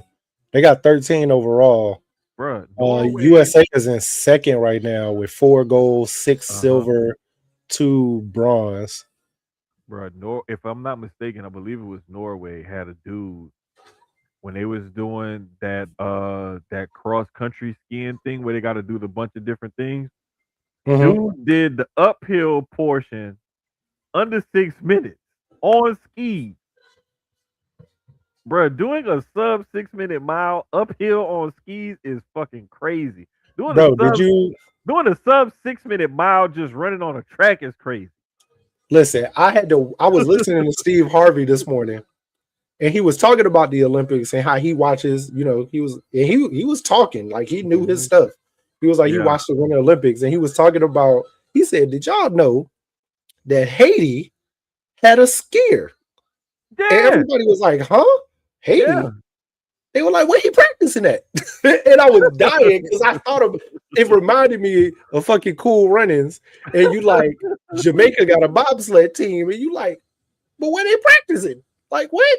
But they said he placed last, Yeah. but he was He there. he was there But he was exactly. there. I saw him when he crossed the finish line too, bro. He was smiling his ass off, like he was proud as fuck. Because it's like it's not about going out there and competing and this and that. Like I expect to win a medal. Like some of them go out there and they know they're not about, but it's just representing your country and competing. Mm-hmm. Like you're the best at this sport in your country. Like nobody else can do this sport in your country better than you. Like that's something to be said Yeah, about and about that's that really shit. what it is. Like Yeah, I'm from Haiti, and I made it to the Olympics in a sport that people wouldn't even expect anybody from Haiti, this hot ass air place in the Winter Olympics to make. It's like they got a snow, like if they had a snowboarder or something like that. bruh. Like it's always interesting when I see certain countries that make like the games for certain sports, and it's like that's shocking. Hmm. Bruh, Because that shit I be would expect like a Switzerland, a Germany, a Norway, because exactly. they get snow in their areas, so that And makes sense. it got But mountains and shit. Italy don't make sense to me because nigga, it don't snow in Italy like that. Dog, Like Italy they got mountains. Italy got so some mountains up, especially I yeah. believe in northern Italy, if I'm not mistaken. Which I believe I can't remember what part of Italy they at, but I want to say it's like the northern part of Italy that has like the most mountains. I don't think the They were southern talking part about has that. any mountains. He was talking about that one girl in, I think it was skiing also. It was downhill skiing. Mhm. She was from either Japan or China. She's one of the top ranked in the world. She's also a supermodel. And apparently, she made it all the way to the end and she went for a jump. And he was like, he had everybody, it was the way he told the story because he had everybody dying laughing. But he was talking about how like she hit the rail and she hit the rail twice. He was talking about like how she bounced. It was, I gotta find it to watch it. But so, but yeah, I really haven't watched this year like I normally do because I normally Yeah. watch the downhill skiing, snowboarding, Mhm. of course. Mhm. I love snowboarding. That's probably one thing people don't know about me. Like I love to actually snowboard. I'm a black man that snowboards. I love it. It's crazy because we were talking to our neighbors, and the husband loves to our neighbors at the next building over. But Mhm. my man Zach, shout out Zach, he loves to snowboard, but his wife is a skier, and they've taught each other how to do the opposite. So it was dope Oh because shit! he never skied. So if you've ever watched like them old movies, Damn. like where it's like they beef. Skiers and snowboarders beef. And it's so Yeah. funny because you look at snowboarders like the same way people look at skateboarders and stuff like that. And skiers are more prissy and huh. Yeah.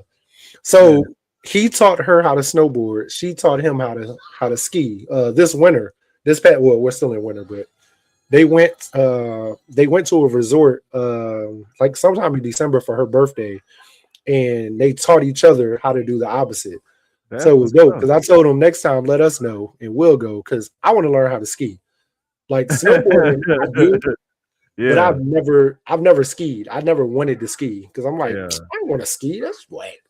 But now I'm like, damn, maybe I do want to ski. So I don't want to do neither one because I don't never want to pay to go freeze my ass off.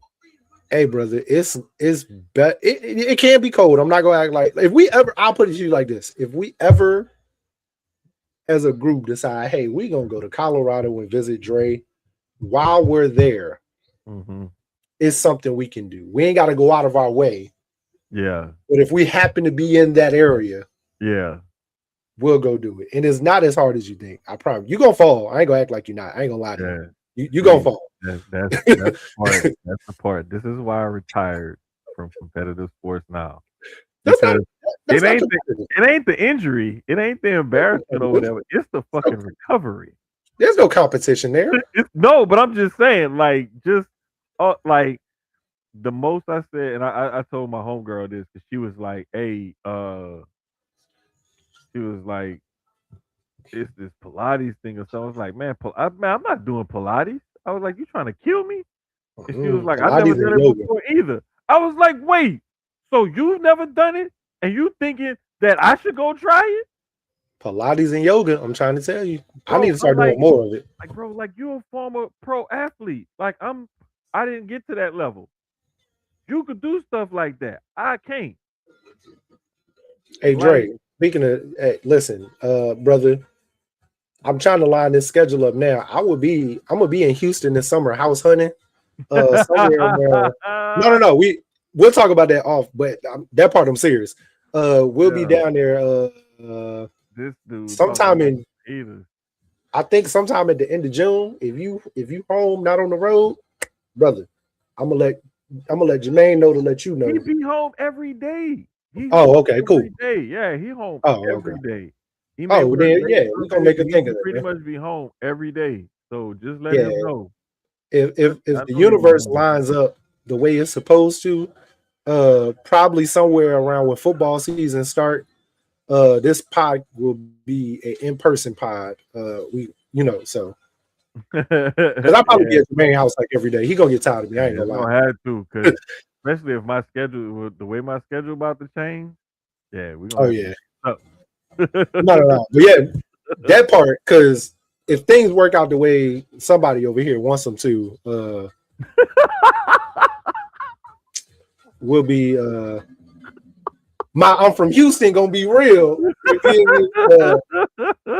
It is. I'm really gonna be from here. Bro, I done already told niggas I'm about to. I don't. If we going the Dallas way, I'm definitely growing my hair out, and I'm about to get this South Dallas shag. Oh shit! Here he goes. If we in Houston, I don't know what haircut they got, but I'm about to get some cowboy boots. I'm gonna give me a 10-gallon just cause I need to fit. Man, I gotta fit in. So, yeah, and I'm gonna start getting some swangers. I'm getting the lack, and I'm putting them swangers on it. Yeah, I'm very familiar. Told y'all I'm from Houston. I know lingo and everything. Don't worry about it. Uh, I'm gonna fit right in from day one. From day one. And on that note, I'm ladies gonna and bougie gentlemen, ass Dallas. we're gonna end it with Keys's his Texas song. Test me. All right. Man. You can cut out that other shit. Listen, man. Hey, yo, hey. Yeah. Run it up, Blondo. Get your Run it up, tits. Blondo.